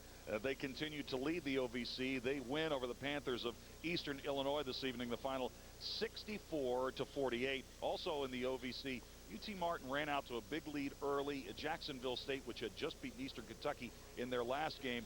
But UT Martin, a big win tonight for the Skyhawks, 99-74. Also in a final from Murray, Kentucky, the Racers, a winner over Tennessee Tech, 73-52. So everything tonight around the OVC basically went according to Hoyle. Now it did, and of course with that Eastern Illinois loss now, and Murray State there at 7-5, Eastern Kentucky at 8-6, you can see it's going to be a real battle for that number 4 spot. And here's the current up-to-the-minute standings in the Ohio Valley Conference. Moorhead State continues to lead, followed by UT Martin, Austin P at 10-4. Then things get really interesting between Murray State, Eastern Illinois, Eastern Kentucky. Those teams are going to battle it out for 4th place and the opportunity to host a first-round playoff game. Let's just talk a little bit more about Eastern Kentucky and what they accomplished tonight. They've got the guys who can fill it up from the outside. They've got Camacho. He's kind of the X factor inside, gives them another body to bang inside. And they got a finisher with Mike Rose. Now, they get a home game, get to Nashville, get some things rolling. They could win the whole thing. Well, they're very difficult to prepare for. From a coaching standpoint, they run the 1-3-1 zone. They get you on back cuts by spreading the offense.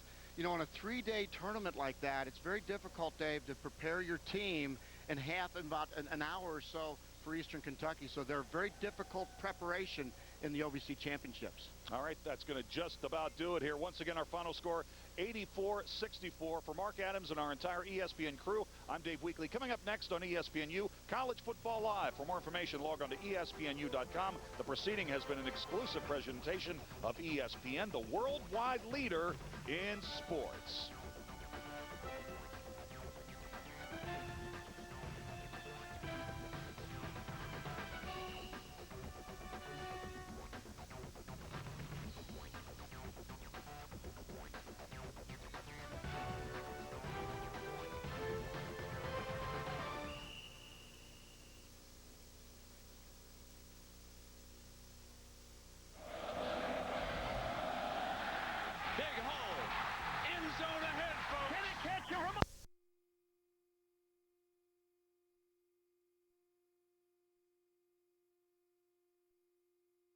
So far, that's what we're seeing. Maybe only South Florida traffic can slow down these two teams. He should spend time with us, Chris. We've been talking about it for a while.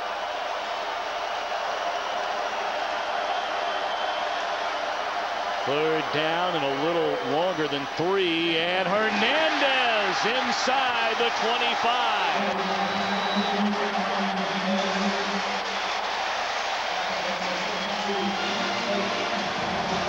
Mike Balogun, number 10 for Oklahoma, getting his second start in the middle. Now watch Hernandez, crossing route.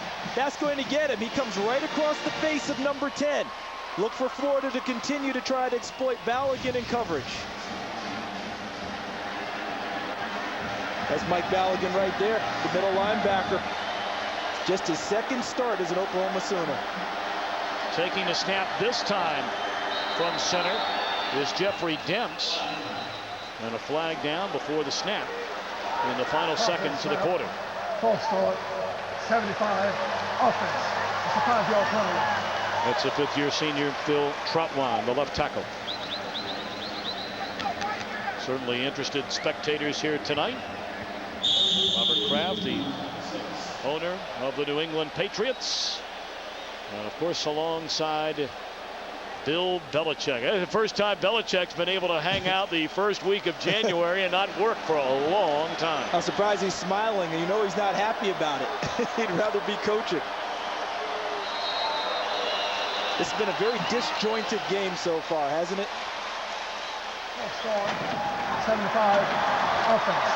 It's a 5-yard penalty. That's 2 in a row against Phil Troutwine, the left tackle. 2 of the better offensive linemen for both teams have committed 2 fouls early. Duke Robinson for Oklahoma, Troutwine for Florida. Urban Meyer saying, come on over. He's saying quarter's over, let's go ahead. Yep.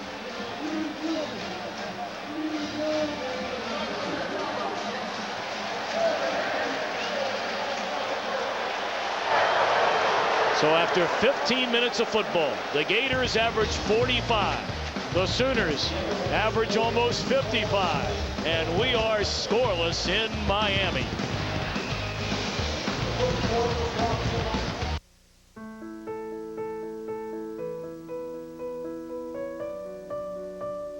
(1931) was not exactly a great year to start a business, but that's when Allstate opened its doors.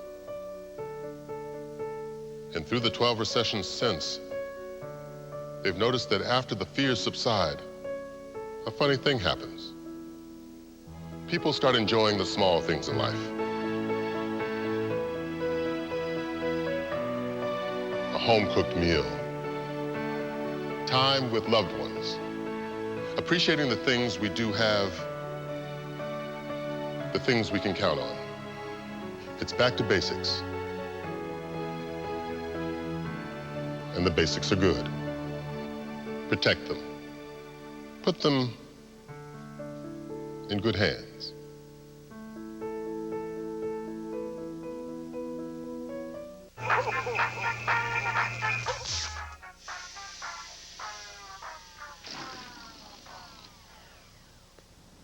Rob, you know Verizon Wireless still has lots of really great phones on sale. The holidays aren't over yet.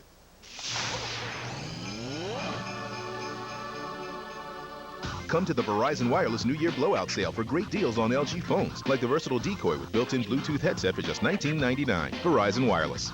Shame, shame, and shame. The emotion looks the same whether you're a suburban housewife or a suicide bomber. I didn't kill her. Distancing language. Radical honesty. That guy's lying his ass off. Well, there's a shocker. A friend of mine said this guy's a total nut job. Now that's real surprise. The average person tells 3 lies per 10 minutes conversation.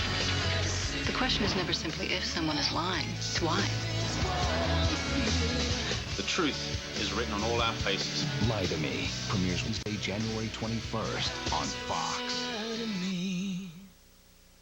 Tonight on Local 6 on Fox 23, Kit Bond makes it official. He will not run for re-election. Why his decision came as a surprise. Plus, you've heard of people selling things on the web to make a little cash.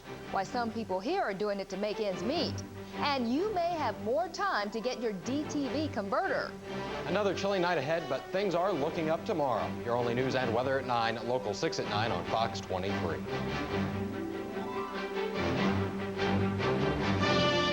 On Fox.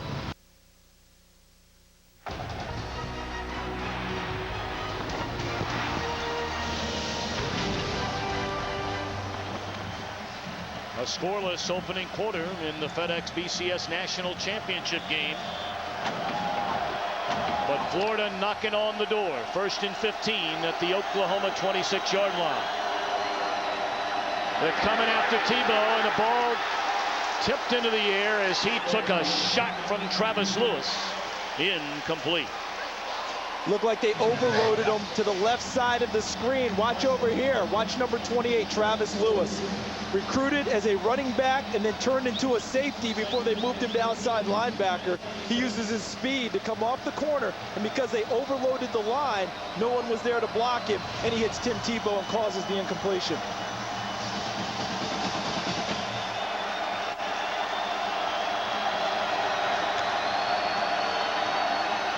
Blitz coming again. Tebow steps out of the major trouble and picks up a yard.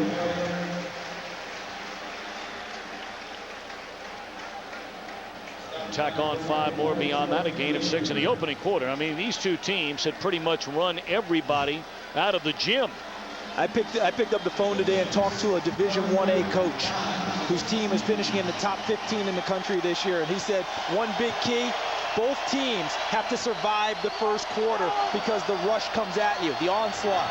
Both teams did that. 3rd down and 9 for the Gators.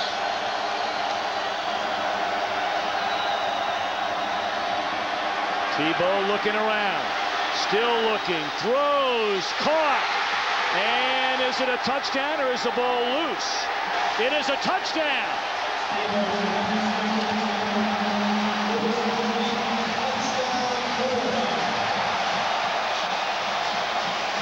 The senior out of St. Petersburg, Louis Murphy, his 7th touchdown reception. Oklahoma came with a zone blitz and dropped the All-American Gerald McCoy out of the line of scrimmage when they didn't get to Tebow. And it certainly looks like it's going to be a touchdown. He crossed the plane before the ball popped out of his hands. Questionable. But when McCoy dropped down, tried to cover, unable to do so, Tebow bought time. Jonathan Phillips tacks on the point after. For the senior, Louis Murphy, the Gators' leading receiver on the year with the game's first score.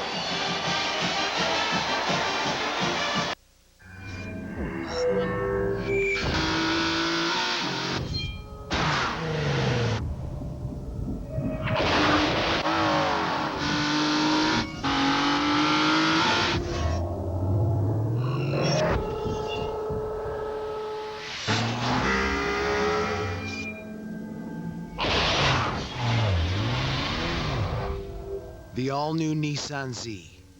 It's here. It's gonna be a late one, people. What a bummer, dude. Now you won't be able to watch me on DirecTV tonight. Relax, Red. I can easily set my home DVR to record you right from here. Done. Wow. You know, you're a little scary up close. With DirecTV, you can easily set your home DVR from any cell phone or computer. Call 1-800-DirecTV. It's 4 o'clock. You want to dial in? Yeah, you know, these calls would go a lot better if we had an office. This is our office. This is your daughter's dorm room, Bob. Listen, we have internet, telephone, dorm lounge. It's all free. You could just do business at FedEx office. They've got Wi-Fi, workstations. A lot of them are open 24/7. It'll still save us an overhead. Hey, baby. Here, give me sugar. Get a room. Technically, this is her room. Hello, we're on. We understand. You want less overhead. FedEx office. There is a shop like no other shop in the world. There's a truck that needs diagnostic work. The Apache that came in last night needs a systems upgrade. And the armored security vehicle out back needs a looking over. And you'll ask yourself, am I up to this? Can I do this? Hey, Sergeant. Let's go put that Talon back together. And you'll answer. Yes, sir. There's strong, and then there's Army strong. To see strength like no other, go to GoArmy.com. What's up, players? From the guys who brought you Superbad, we are gonna hunt these guys down. So exciting. Kick out the window. I think I pulled my groin. Seth Rogen, James Franco. Thug life. Pineapple Express, now on Blu-ray High Def and 2-disc DVD.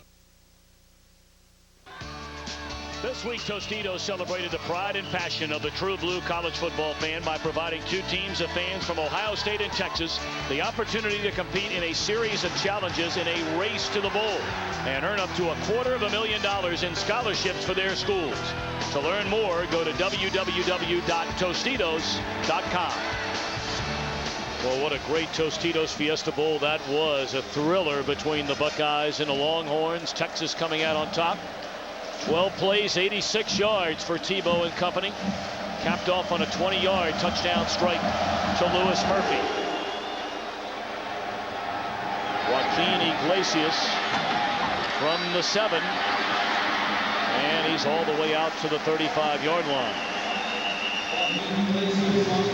I know the Oklahoma side was saying, hey, are we sure we have a touchdown here? As we see Murphy go down on the tackle by Franks. There he's down, but extending the football for the goal line. And when he gets it to the goal line, watch his hand cross with the ball, cross the plane of the goal line before it bounces out. Once it crosses the plane, touchdown. Talked with Dave Perry, director of officials, up here in the booth with us. He confirmed an excellent call. Chris Brown with some daylight, and his first pickup of the night, a big one. A gain of 16 on the carry by Brown.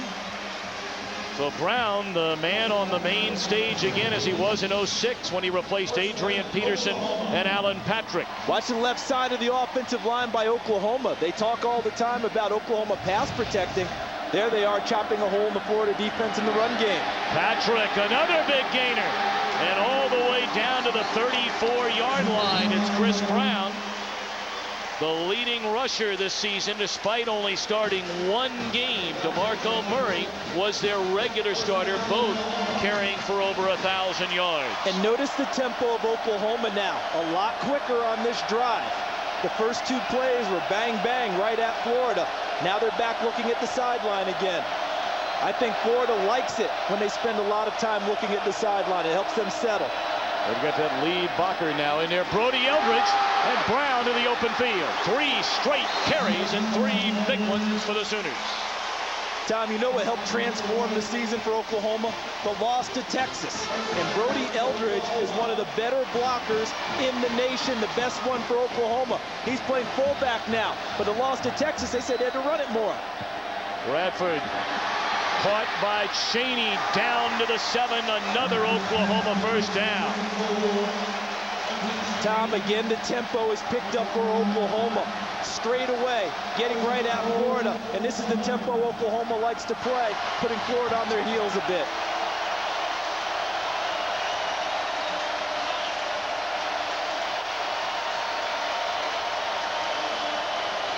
But this drive's all about the offensive line for Oklahoma right now.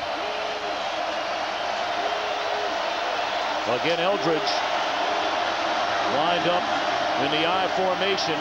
The lead blocker this time for Madu. And he stopped for a gain of 1. Ryan Stamper, the junior out of Jacksonville, on the tackle. I go back to the Texas game, Tom. Oklahoma only ran it for 48 yards in that game. The offensive line went to Kevin Wilson and said, hey, we got to start mauling some people. We got to start firing out. And they started doing that. And the offense really picked up the pace from that point forward. 2 tight ends in the game, Gresham, man, Eldridge. And Bradford out of the shotgun on 2nd and goal. Fake it to Cheney, Bradford to the end zone. Touchdown, Oklahoma's Jermaine Gresham.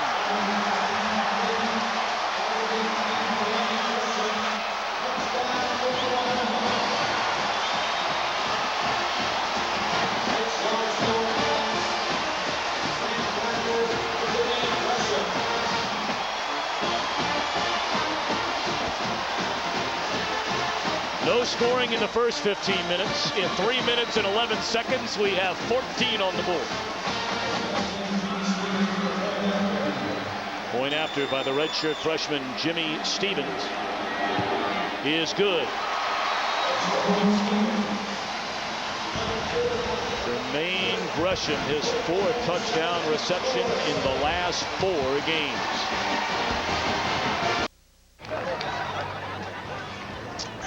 That's good. Drinkability, my friend. Drinkability means Bud Light won't fill you up. So you got plenty of room for your favorite festival cuisine, you know, like funnel cakes, turkey legs, my personal favorite, baba ganoush. What's baba ganoush? No idea, but it sounds cool. Dude, draw your own food. Never filling, always refreshing. Bud Light. The difference is drinkability. This weighs a ton. Big, hey, Snowball's phone. Snowball doesn't have AT&T, so no bars out here at the Winter Cottage. So we didn't get your call warning us about the heat wave that's coming right about now. You know, the one that's gonna turn me into a big puddle of buttons and carrot sticks. Well, thanks for stacking me high and tight, kids. See you next year. Okay, kids? Switch to the network with the best coverage, AT&T. More bars in more places. Now get 50% off all LG phones.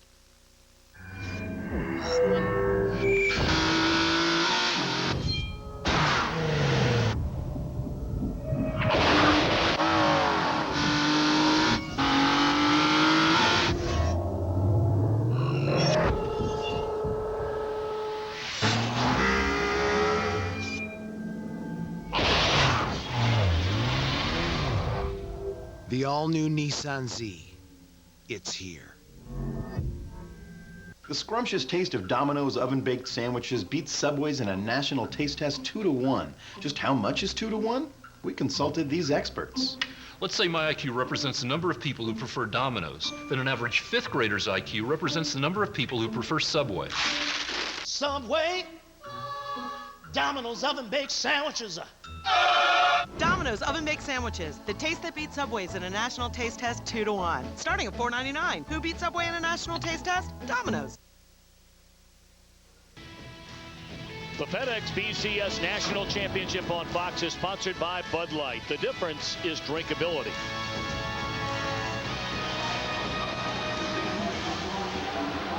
Great coverage just above the playing field. Brought to you by DirecTV. If you call yourself a sports fan, you gotta get DirecTV. About that last drive by the Sooners. All about tempo, execution, clean, no penalties. And the offensive line, the 1-5 as they call themselves. 5 guys playing as one unit. Matthew Moreland to kick it away. Brandon James from the 3.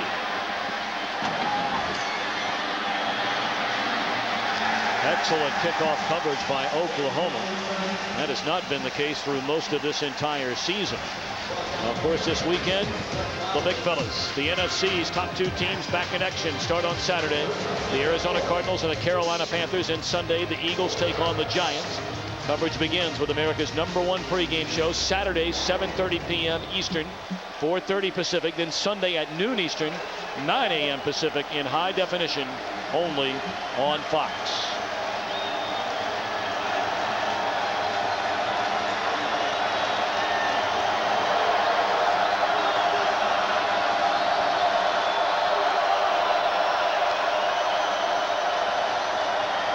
Tebow runs the option, pitches to Demps, and he is dropped in the backfield by big Gerald McCoy. Be a loss of 4. Oklahoma is not a big blitz team, but they're trying to win the early downs against Florida because Florida converts 3rd down at a 49% rate. So Oklahoma trying to get them into 2nd and long, 3rd and long. They're used to being in 2nd and medium, 3rd and short. That allows Oklahoma to win field position and get them to turn the ball over. Empty backfield. Tebow feeling the pressure and delivers a strike to Lewis Murphy out to the 35, and he took a lick, and a late flag comes in. Now another comes in. I feel that might be for some demonstration or some talking, but everyone talks about this young man and his ability to throw the football, and a lot of people question it. But how many games have we watched where he's delivered a strike on so many occasions? The results of the play is a first down on a reception. After the play was over, we have a dead ball and unsportsmanlike conduct. Number 9 for excessive celebration. A 15-yard penalty, first down. That's Lewis Murphy, the son of a Baptist minister, stirring things up after that catch. So they'll back him up after the big completion. Well, we met Dad the other day at the Florida practice. I have a feeling he may have a few words for his son after the ball game. Penalties are even right now, but that was a big one. They keep the first down, but it hurts them field position. 15 yards. That's a big one for Florida, which prides itself on winning the field position battle in most ball games. Fake it to Harvin, and then Frank Alexander wraps up Tebow. Let's check in once again with Chris Myers. Well, Lewis Murphy, a young man who had some problems that understandable, his mother passing away in February, and his father saying that Urban Meyer was there through his mother's illness, and he stayed the night after his mom had passed away. And Lewis had some problems, some emotional issues dealing with the loss of his mother, also with the football team. And the father of Lewis Murphy said, if it wasn't for Urban Meyer, I don't know if my son would have made it to this point. And that was part of the speech before this game. Urban Meyer talked about family supporting each other in a game like this. Great stuff, Chris Myers. This is Percy Harvin. Harris missed him. And then Keenan Clayton able to wrap him up at the 27-yard line. It'll be 3rd down and less than 4 for Florida. 9:50 to play until halftime. A 7-7 game with Chris Myers, Charles Davis, and our entire Fox crew. I'm Tom Brenneman from Miami, the FedEx BCS National Championship game. Notice how Oklahoma is trying to crowd the line of scrimmage and create mismatches with extra guys early in the down count. 1st and 2nd down. As it goes on, they like to show blitz and get out and go to coverage. Let's see what they do here on 3rd and 5. Catch by Harvin, and that is a 1st down. He found the sticks at the 30, got to the 31, and they'll move him forward. Brent Venables decided to go after Tim Tebow on that play, but he found the hot receiver versus the blitz, able to deliver the ball before the pressure could get in his face.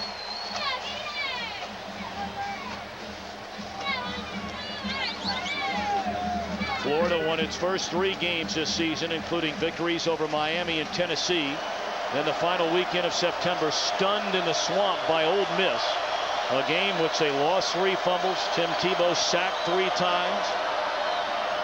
And only rushed for 124 yards in that game, their 2nd lowest total of the year.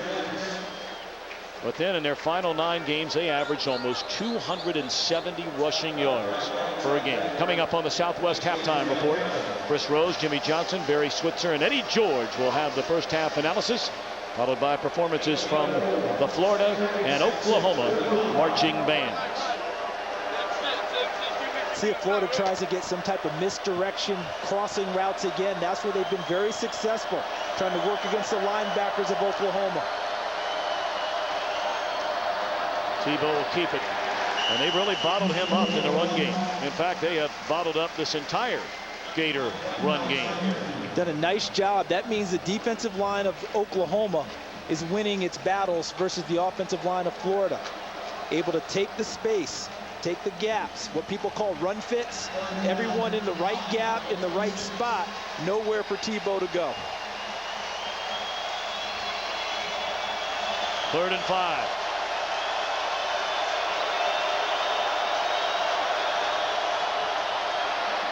Intercepted.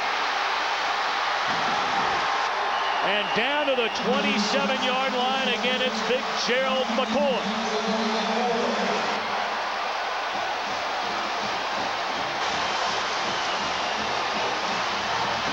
How about the zone blitz on the touch? Watch in the middle here. He's going to back off, and then he becomes the guy.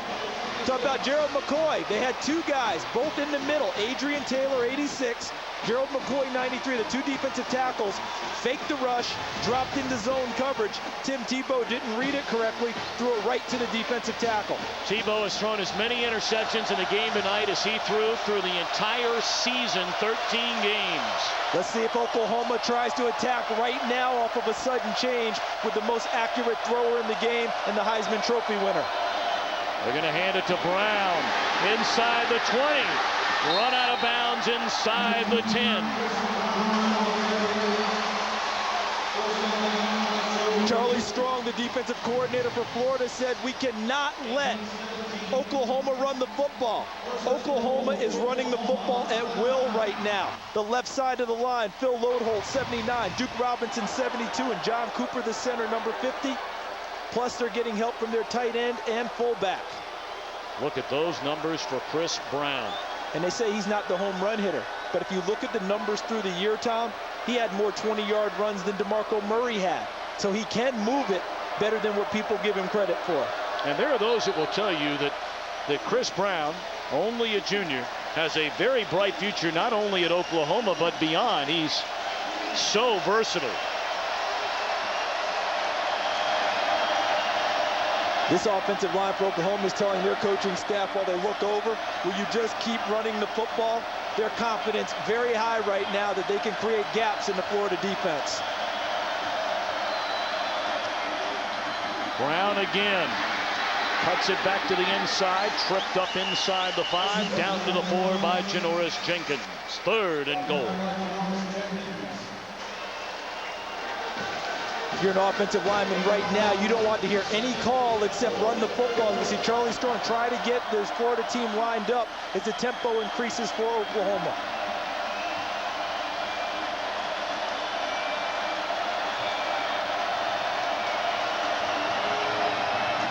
Brown on 3rd and goal, sniffing the end zone, but apparently just short. All right, decision time here. 4th and goal. Go. You go. Go.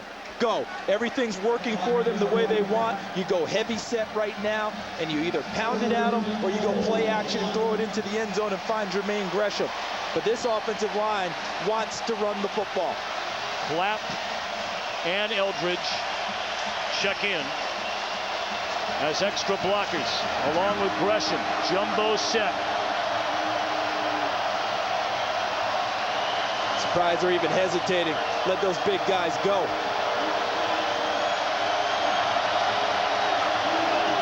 Brown did not get there. A huge stop for the Gator defense on 4th and goal. It was Brandon Spikes and Jermaine Cunningham. On 3rd and goal that was. 4th down now, decision time. You keep pounding at them. You don't even stop. I wouldn't even look to the sideline. Brown again and dropped on 4th and goal. Torrey Davis.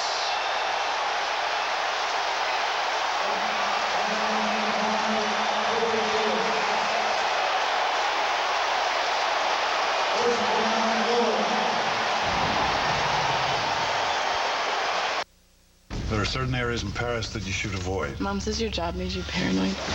My job made me aware. Kim. There's someone here. What? Oh my God, they got Amanda. Listen to me.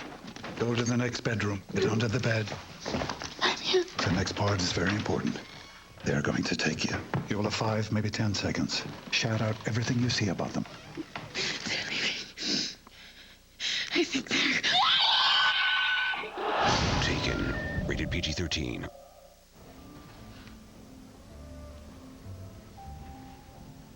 Huh. Scoops. A chip shaped like a bowl. Sort of like a dip suitcase.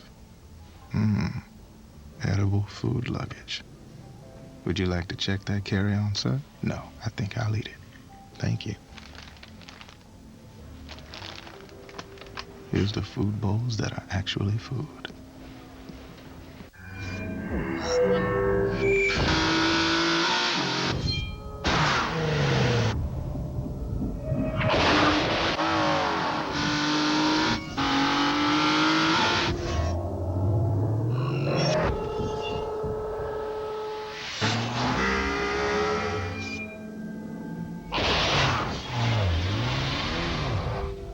The all-new Nissan Z. It's here. Dad, I think they're... I don't know who you are. I don't know what you want. If you're looking for ransom, I don't have money, but I do have a very particular set of skills. Skills that make me a nightmare for people like you. If you let my daughter go now, that'll be the end of it. But if you don't, I will look for you. Where is she? I will find you, and I will kill you. Good luck. Taken, rated PG-13. He's boldly gone where no man has gone before.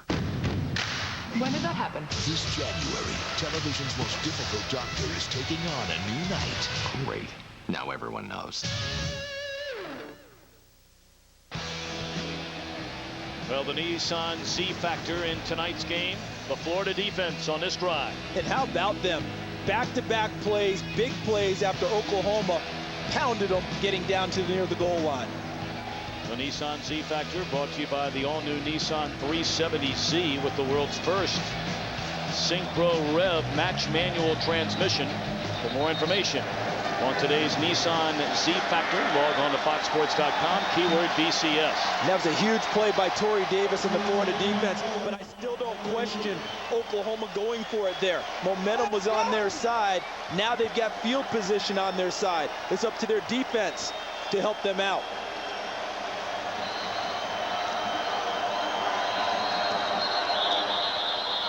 Play blown dead before the snap. I got so excited I thought they were going on fourth down twice. You know, I should have been there to help you, Timeout on partner. the field. Timeout. Oklahoma. Oklahoma calling a timeout. 5:20 to play until halftime. A 7-7 game in Miami. That's one latte. Keep the change. Whoa. You can use that change to get double the beef for only 89 cents. Double the beef. You really just pushed a button.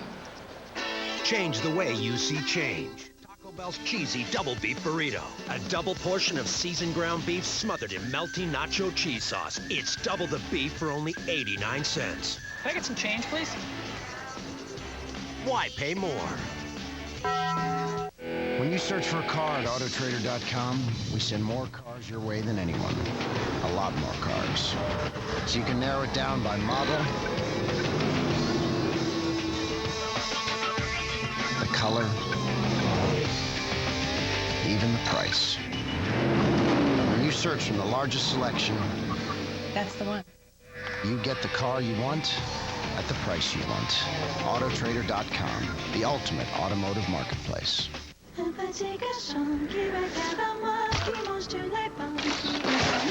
Detachability, bad. Now, you see, that's why I don't ride a bike. Drinkability, good. Not too heavy, not too light. Bud Light. The difference is drinkability. In 2009, start the new year off with a bang. See the movie event critics are calling an entertainment juggernaut. One of the year's best surprises. Operation Valkyrie is in effect. Tom Cruise, Valkyrie, rated PG-13, now playing.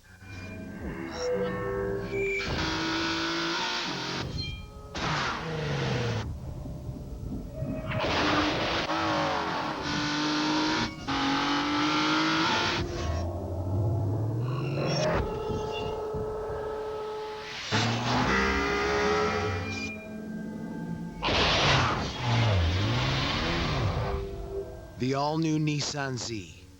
It's here.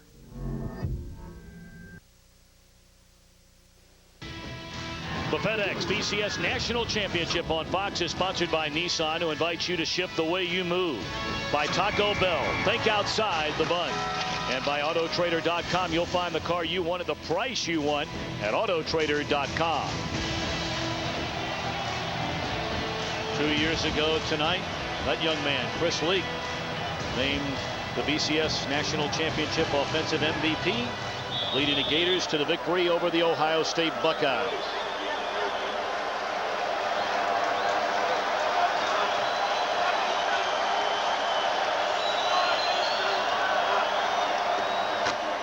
They give it to Harvin, and he's still on his feet and off to the races. Cuts it back to the inside, across the 40, all the way out to the 48.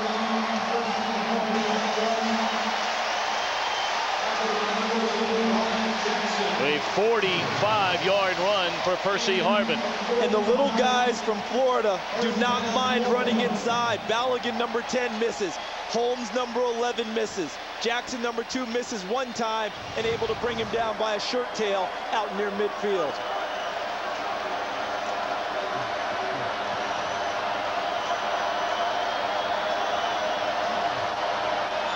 Well, we wondered Urban and that injured right ankle coming into the game tonight.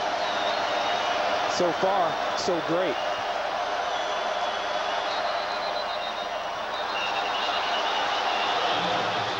And again, the play blown dead.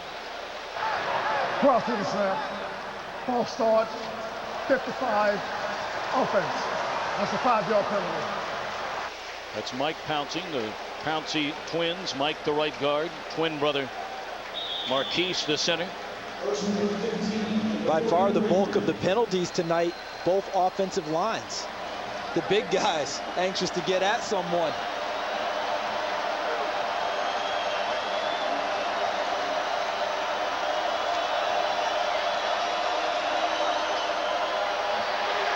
Drop behind the line of scrimmage is Chris Rainey, and again it's Ballaghan, who's only making his second career start, a 25-year-old who played at Lackawanna Maryland College last year.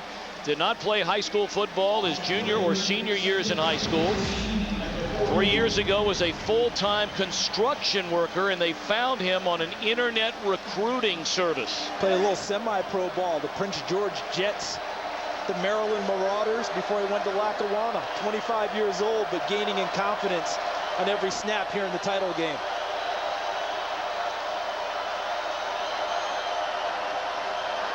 Tebow on second down. What a move by Rainey. And he's tackled at midfield. It will be third down, and we'll call it 8 for the Gators, and it looks like Rainey is injured after being tackled along the Gator sideline. What a terrific move he put on the defensive back for Oklahoma. Looked like Dominique Franks, number 15. We talked about tackling in the open field and how important it is, because otherwise that's the result, extra yardage. Now Rainey has been playing with an injured groin all season long. He only played in 1 snap of the SEC championship before he had to leave. Oh, that one looked like a horse collar tackle, and that right knee. Keep an eye on that. And I think the reason that you didn't see a flag was he got his hand on top of the pads, but it didn't go inside the pads. So he's on the top pulling him down, not a hand inside the shoulder pads yanking him down. That did not look good.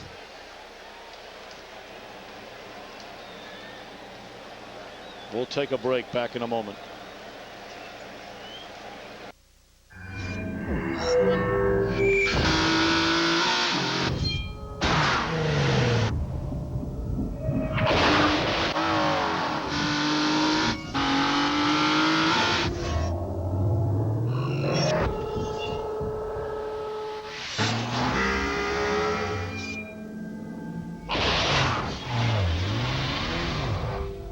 The all-new Nissan Z. It's here. Chris Rainey, the redshirt freshman out of Lakeland High School, the Gators' leading rusher this season, had to be carried off the playing field. And certainly, our thoughts are with him. And there is the horse collar rule in college football, but wasn't determined that that was exactly what happened on that play. Third down. Tebow somehow gets away from trouble, but he will not have enough for a first down. It's going to be about 4 yards short. And not even debating this call, Urban Meyer will send out the punt team.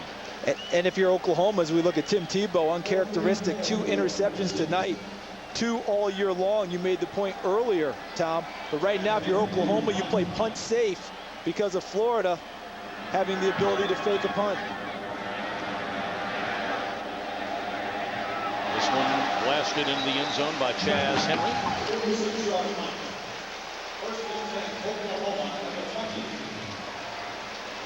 So with 2:32 to play, Oklahoma has 2 timeouts remaining. Sam Bradford and the Sooners will have it starting at the 20. Now, Tim Tebow, so much made of him, and rightly so. But Sam Bradford won the Heisman Trophy this year, and while the demeanor is different, we see Tim Tebow so passionate, so excitable. Sam Bradford's quiet confidence, fuels this Oklahoma team, and his desire to win is no less intense than Tim Tebow's.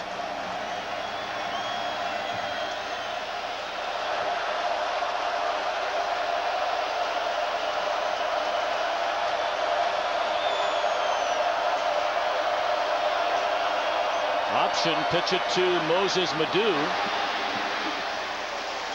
And that is good enough for a first down out to the 31-yard line. So you've seen the pace of offense for Oklahoma tonight. Top left corner, that's Kevin Wilson talking on the headset. He's the offensive coordinator orchestrating. To the top right, 3 coaches, one of them live, the rest of the other guys, they're the dummy signals. Bradford gets the team up on the line, gives a call, a signal, and either goes with it or looks back to the sideline. Open across the middle and close to midfield, making the catch is Iglesias. He took a big hit from Major Wright but hung on. What a beautiful throw by Sam Bradford. The only guy who can rival him for accuracy this year, Colt McCoy at Texas. Both of them excellent throwers, but again, Kevin Wilson, offensive coordinator, he's looking at the defense, trying to find the mismatch they want. If he likes the play, he says go with it. If he doesn't like it, he calls the check, and Sam Bradford gets it from the sideline.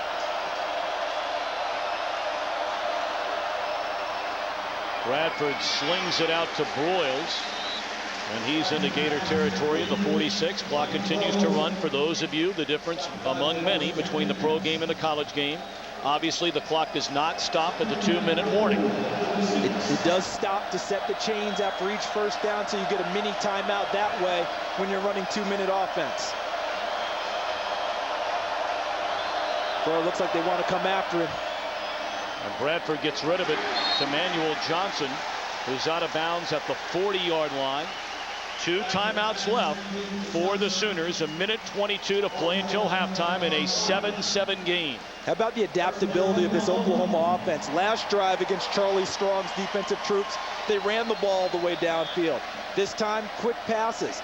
They've gone away from the longer pass routes that we saw in the first drive or 2 of the game because of the pressure from Florida. Ball getting out of the hands of Sam Bradford quicker.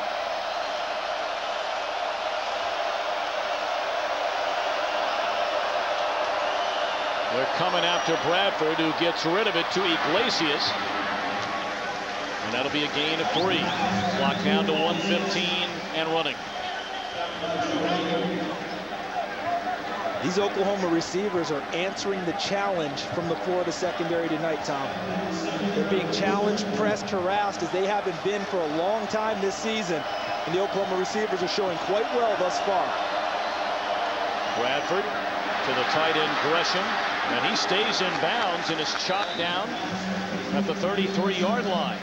Clock down to 47, and now Oklahoma will spend a timeout. 1 left for the Sooners.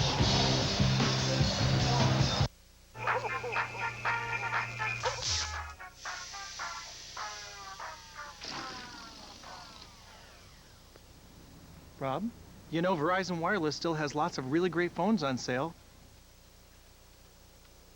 The holidays aren't over yet.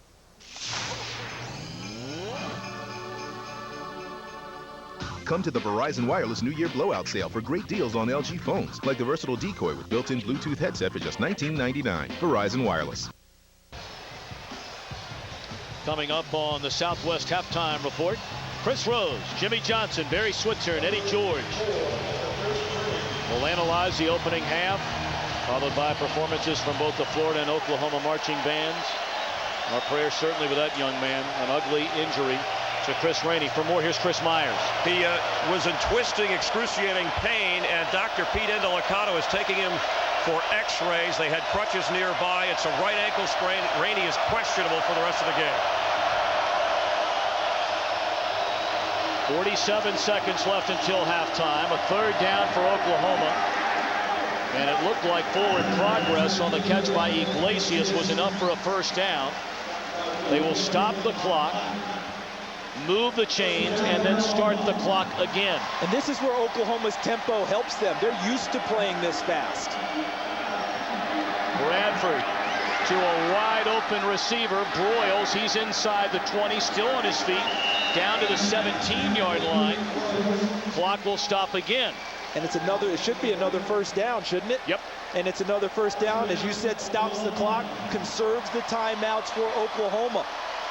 Being up-tempo all the time, serving them well. Blitz coming, and Bradford just throws it away. One of the smarter throws. Sorry about that, partner. One of the smarter throws of the night by Sam Bradford, because he understands the clock situation too. Get it out of your hands on that one. Live to fight another down. You don't need to try and scramble around and possibly take a sack and eat up time. Anybody you like that you look for here? Well, Iglesias is his #1 target. That's who he feels most comfortable with. But if you get a matchup with Gresham and a wide receiver, a linebacker, take that one right there if you get it. Blitz coming again. And thrown behind the intended target, Chris Brown. Heavy pressure that time by Dunlap, who leads the Gators in sacks with 9. Right up the middle, gut pressure against the Oklahoma offensive line. Charlie Strong, the D coordinator for Florida, is not going to sit back on very many plays all evening. Bradford finds Gresham, and he is chopped down close to another first down. It looks like he has it at the 6. And again, they will spot the ball, 10 seconds left here, and then start the clock. As fast as Oklahoma gets ready.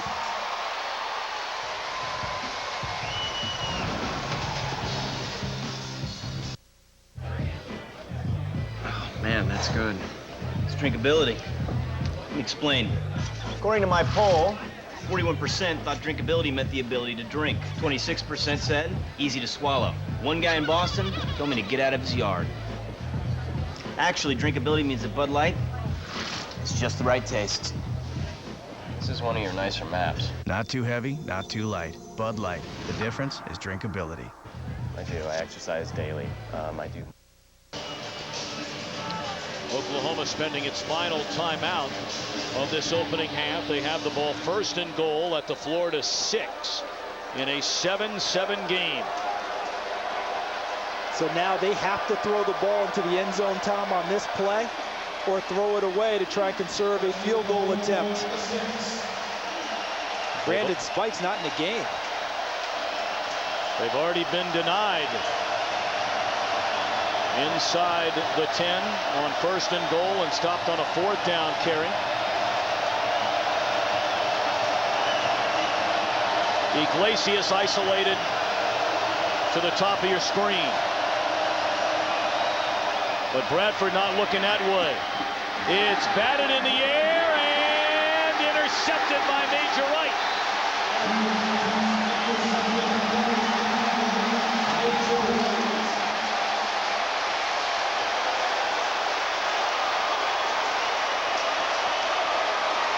So here you have 2 quarterbacks, Heisman Trophy winning quarterbacks, who have thrown a total of 8 interceptions all year, 3 tonight.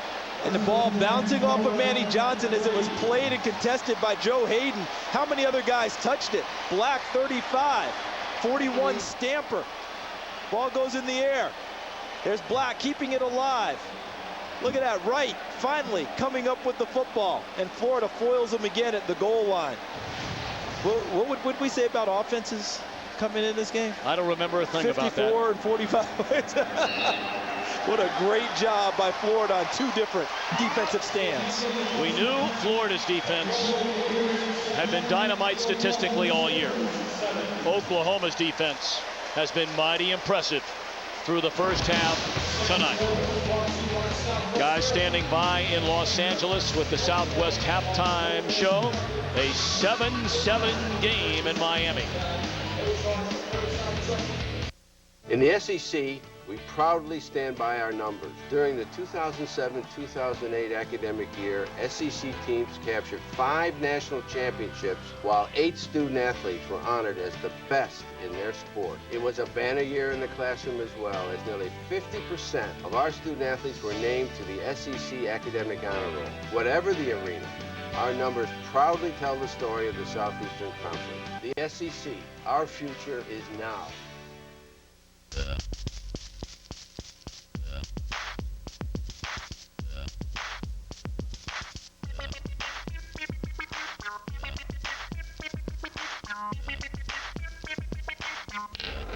Fresh flavor with change to spare. Grab a McDonald's snack wrap with your pick of ranch, honey mustard, or chipotle barbecue sauce. I do love the sound of a tasty deal.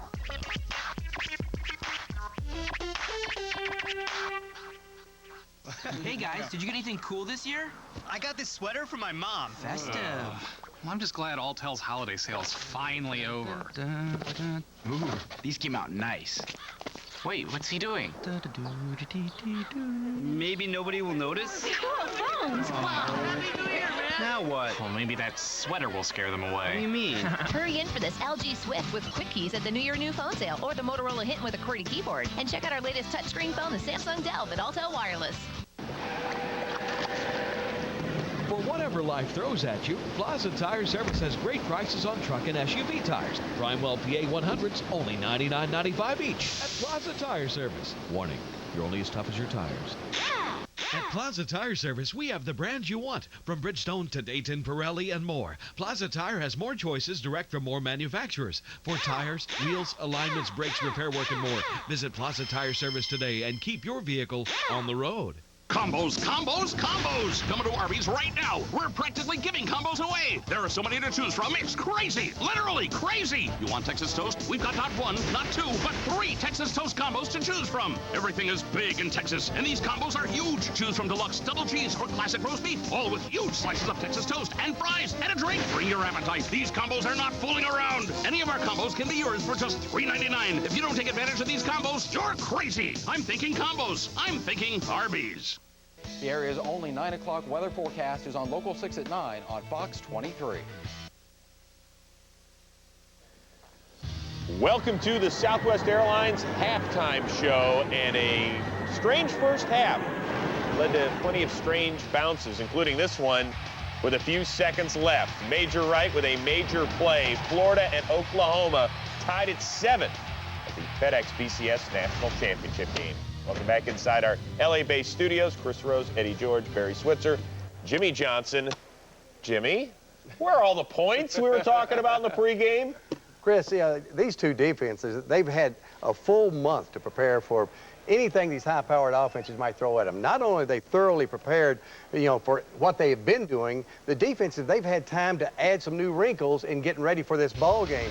Here Tim Tebow throws an interception to, in my opinion, the player of the first half, Gerald McCoy, versus the zone blitz. Gives Oklahoma outstanding field position. Then on 4th down, they're ready for the hurry-up offense, and Florida's able to stop them the first time, and as we know, they stopped them a second time later on. So much has been made out of the offense of both teams of this game, especially Oklahoma. Bradford's holding up his end. He's 17 out of 23, and he's 74%, 1 touchdown. But they didn't score when they had the ball in the red zone, and that's what's going to kill them. That might be their Achilles heel right now, because they're going to look back at this game. If they don't win this national championship, that's going to be the reason why. The one thing they can hang their hat on, Oklahoma, their running game. Really, both running games for both schools. We haven't seen a whole lot of offense out of both of them, but Chris Brown, breaking off some big runs in the first half. On the drive, they didn't score, they didn't capitalize, but you see here, Percy Harvin breaking through for a huge game. And they didn't capitalize from this great field position. Got a penalty following that. So coming out of the second half, I'm really anxious to see how they're going to get Percy Harvin the ball more for Florida side and really get that running game going with Chris Brown. It worked very well. 12 rushes, 78 yards in the first half for Chris Brown. All right, I want to get back to Barry's point. Coming into this game, Oklahoma in the red zone had scored on 76 of 80 possessions. Tonight, just 1 for 3. That's not going to get it done. Look ahead into your crystal ball in the second half. What do you see? Maybe Florida offensively? I mean, they haven't been able to get it into gear either, Jimmy. I think the group that really was criticized going into this game was the Oklahoma defense, and that's the bunch that's really stepped up. I see Oklahoma moving the football better than Florida. Florida had the one run by Percy Harvin, but, Oklahoma, if they'll keep their tempo, they'll go hurry-up offense, and then they'll pull back and get the plays from the side, off of the sideline. If they'll continue to, change it up, I think they can move the ball on Florida. The one time they did move it real well was in Charles Davis pointed out, they increased the tempo even more than usual. Instead of looking toward the sideline for 20 or 30 seconds, should they continue to do that, Barry Switzer? Well, I tell you what, they need to run the ball north and south. They've run the football. They took them a quarter to make a decision to find out where they could run the football. Right. But the second quarter, they lined up and gave the ball to Charlie, and Charlie took it down the field for them. Yeah. And for Florida, it's tough for them to get going right now. Like you talked about, that Oklahoma defensive front, they're doing a great job of keeping Tim Tebow in check as far as running the football. And I'm anxious to see, they need to get Percy Harvin the football in the second half. 9 touches right now, receiving and rushing of 94 yards. Anybody had 7-7 before the game? At halftime, I didn't think so. No. Hey, guys, you might have noticed that during our BCS week, we're wearing these pins to support the Alzheimer's Association, which is part of our Fox Sports Supports charity initiative. The Alzheimer's Association is leading the way in Alzheimer care and research to help stop Alzheimer's and end this disease. Please go to alz.org. We have got a lot more coming your way, more analysis, plus the bands. And Sam Bradford did connect on his 49th TD pass of the season, the Sooners' lone score. We're back after this. Want to get away? Now you can. Fly Southwest Airlines from $49 to $99 to many of our destinations like Denver, San Francisco, Salt Lake City, Los Angeles, Phoenix, San Diego, and more. Go to southwest.com to book now. Low fares, no hidden fees. Dreams.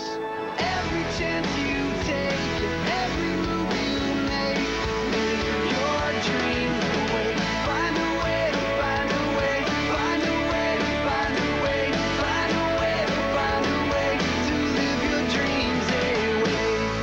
Something in the air strikes and ignites. Coming up on the King of Queens, while Doug's house guest is great in the kitchen. Would you like some pancakes, eggs, and hand-cut bacon? Carrie keeps things humming upstairs. But when Doug adds a ticket broker to his harem, The man has 3 wives. Tomorrow at 9:35 on Fox 23. Charlie's swinging lifestyle comes back to haunt him. And I'm gonna have to move to Pennsylvania and chase Amish broads on 2.5 Men. Tomorrow at 6 on Fox 23.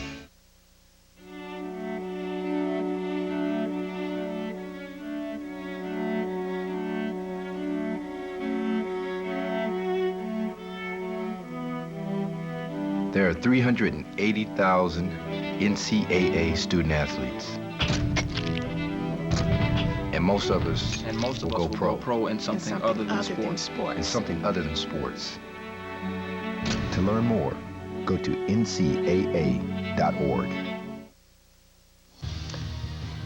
Welcome back to the Southwest Airlines halftime show. Oklahoma and Florida tied up at 7 at the break. All right, we're going to get you back down to South Florida in just a bit, but first let's show you some of the season's best in the FedEx air and ground attack. Snap is down. Fumbles a football, losing the turn. Touchdown. You believe it? I believe it, baby. In order to win on the field, a football team must succeed in all aspects of the game: offense, defense, and special teams. Similarly, FedEx must succeed in all aspects of its business: express, ground, freight, and office. Let's take a look back at some of the best plays of the year and how these teams, like the FedEx team, have excelled. At FedEx Express, we understand the need for someone on your team who's prepared to make clutch plays through the air when it counts the most. Texas Tech's Michael Crabtree made the clutch play against the then #1 ranked Texas Longhorns with a 28-yard TD catch with 1 second left in the game. Oh, goes to the right side for Crabtree. It's caught. He plays. Oh, he's the worst. Red Raider. Unbelievable. Unbelievable. Red Raiders. That gave the Red Raiders the win over the Longhorns, 39-33, in front of an ecstatic Tech crowd. For this season's best rushing performance, Michigan State's Javon Ringer had 282 rushing yards on 43 carries against Florida Atlantic. He also had 2 touchdown runs as the Spartans won 17-0. At FedEx Ground, we understand you need someone like Javon Ringer willing to log the long distances on the ground. At FedEx Freight, we understand you want a partner who's reliable week in and week out, similar to USC's great defense. The Trojans' #1 ranked scoring defense allowed an average of 9 points a game. The Trojans' D also pitched 3 shutouts this season on the way to being Rose Bowl champions. This season's best special teams play goes to Iowa's Daniel Murray. With a second left in the game against then #3 ranked Penn State, Murray connected on a 31-yard field goal to give the Hawkeyes a 24-23 win. At FedEx Office, we understand you need someone on your side who comes through when your team needs you the most, like Murray did. FedEx, Electronics, the ultimate air and ground player of the BCS. Time to take you down to Dolphin Stadium once again. Enjoy the sounds of the Fightin' Gator Band from the University of Florida.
More analysis, plus the OU marching band when we continue on the Southwest Airlines Halftime Report.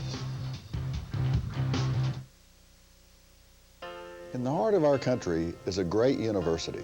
Where we meet the world. And they meet us.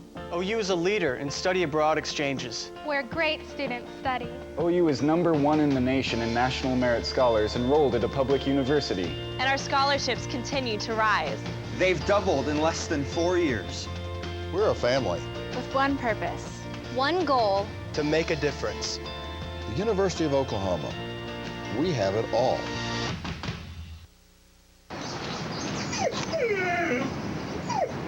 Here.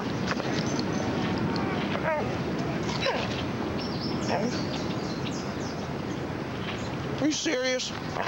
You're killing me. Happy? It's not the same without the sauce. The original DQ chicken strip basket. Now just $3.99. Served with fries and Texas toast. And finish off with the DQ Blizzard of the Month. As the patient advocate at Poplar Bluff Regional Medical Center, my role is to be an advocate for patients and their families. Sometimes that means getting an answer to a question, and other times it can mean just being a good listener. The bottom line is that I'm there to help. You see, I understand the importance of having someone on your side, because I put myself in your shoes every day. Poplar Bluff Regional Medical Center. Because we care. Hey guys, did you get anything cool this year? I got this sweater from my mom. Festive. Well, I'm just glad Alltel's holiday sale's finally over. Ooh, these came out nice. Wait, what's he doing? Maybe nobody will notice? Cool phones. Now what? Well, maybe that sweater will scare them away. What do you mean? Hurry in for this LG Swift with quick keys at the New Year New phone sale or the Motorola Hint with a QWERTY keyboard. And check out our latest touchscreen phone, the Samsung Delve at Altel Wireless. I'm going to use this junior bacon cheeseburger, crispy chicken, and double stack to explain to you the basic principles of threeconomics. Supply. Can I have my double stack? Demand. How do you know all this? I used to work on Wall Street. What are you doing here? Introducing Wendy's Threeconomics, featuring the fresh, never-frozen double-stack cheeseburger, one of 3 way better 99-cent sandwiches at Wendy's. It's way better than fast food. It's Wendy's. Judge Judy takes the bench weekdays at 5 on Fox 23.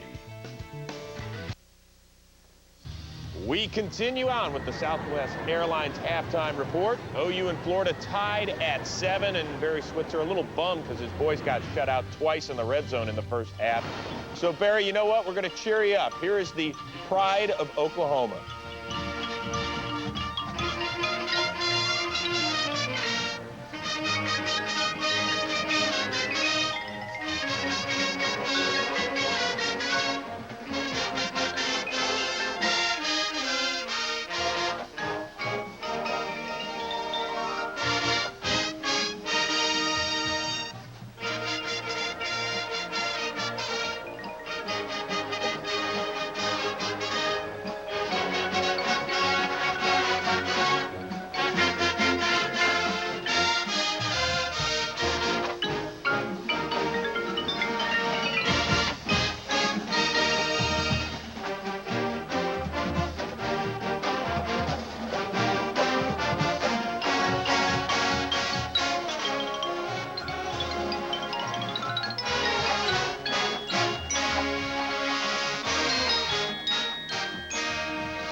The pride of Oklahoma marching band. You feel a little bit better now? Oh, I love it. I love it. Just gets me ready to play. I see it. Here we go. Oklahoma and Florida. They are tied at 7 at the half. We'll get you back out to Miami for the second half kickoff right after this. Want to get away? Now you can. Fly Southwest Airlines from $49 to $99 to many of our destinations like Denver, San Francisco, Salt Lake City, Los Angeles, Phoenix, San Diego, and more. Go to southwest.com to book now. Low fares, no hidden fees. When did you become a Gator? Was it when you left your mark on the world? Or when you chose to leave no mark at all? Maybe it was realizing how much you missed an old friend. Or when you made your dad proud. Or maybe it was when your daughter returned the favor. When did you become a Gator? The University of Florida, the foundation for the Gator Nation. It's a huge NFL divisional weekend on Fox. Saturday. After only their third playoff win ever, the Cardinals head to Carolina to face the division champion Panthers. Sunday. The Eagles look to continue their magical run as they battle the defending Super Bowl champion Giants. The NFC Divisional Playoffs, this weekend in HD, only on Fox. Once a year, this is the coolest thing that has ever happened to me. America comes together for one event. I love the way you look. I love your attitude. That's what we're talking about, baby. Is the next American Idol among us today? Idol's new season begins this Tuesday at 8/7 Central on Fox. Welcome back to the Southwest halftime report. A 7-7 game, Oklahoma and Florida. Of course, the title sponsor of both the Orange Bowl and this year's national championship game, our friends from FedEx, and they're a great association for many years in college football. For more, here's Chris Myers. Thanks very much, Tom. Enjoying the game with Don Colleran, Executive Vice President, Global Services for FedEx. And we appreciate, and I know the fans do, the FedEx Orange Bowl and FedEx BCS Championship and your association with college football. It's been great for us, Chris. An electric atmosphere like this. As you know, we've been affiliated with college football for over 20 years now, specifically with the FedEx Orange Bowl right here in Miami. It's been great for us. What we typically see is that teams that excel have a great ground and a great air game, just like we do. In our 290,000 employees around the world, they deliver that to our customer each and every day. So it's been a great relationship for us, and it's very much in line with our corporate.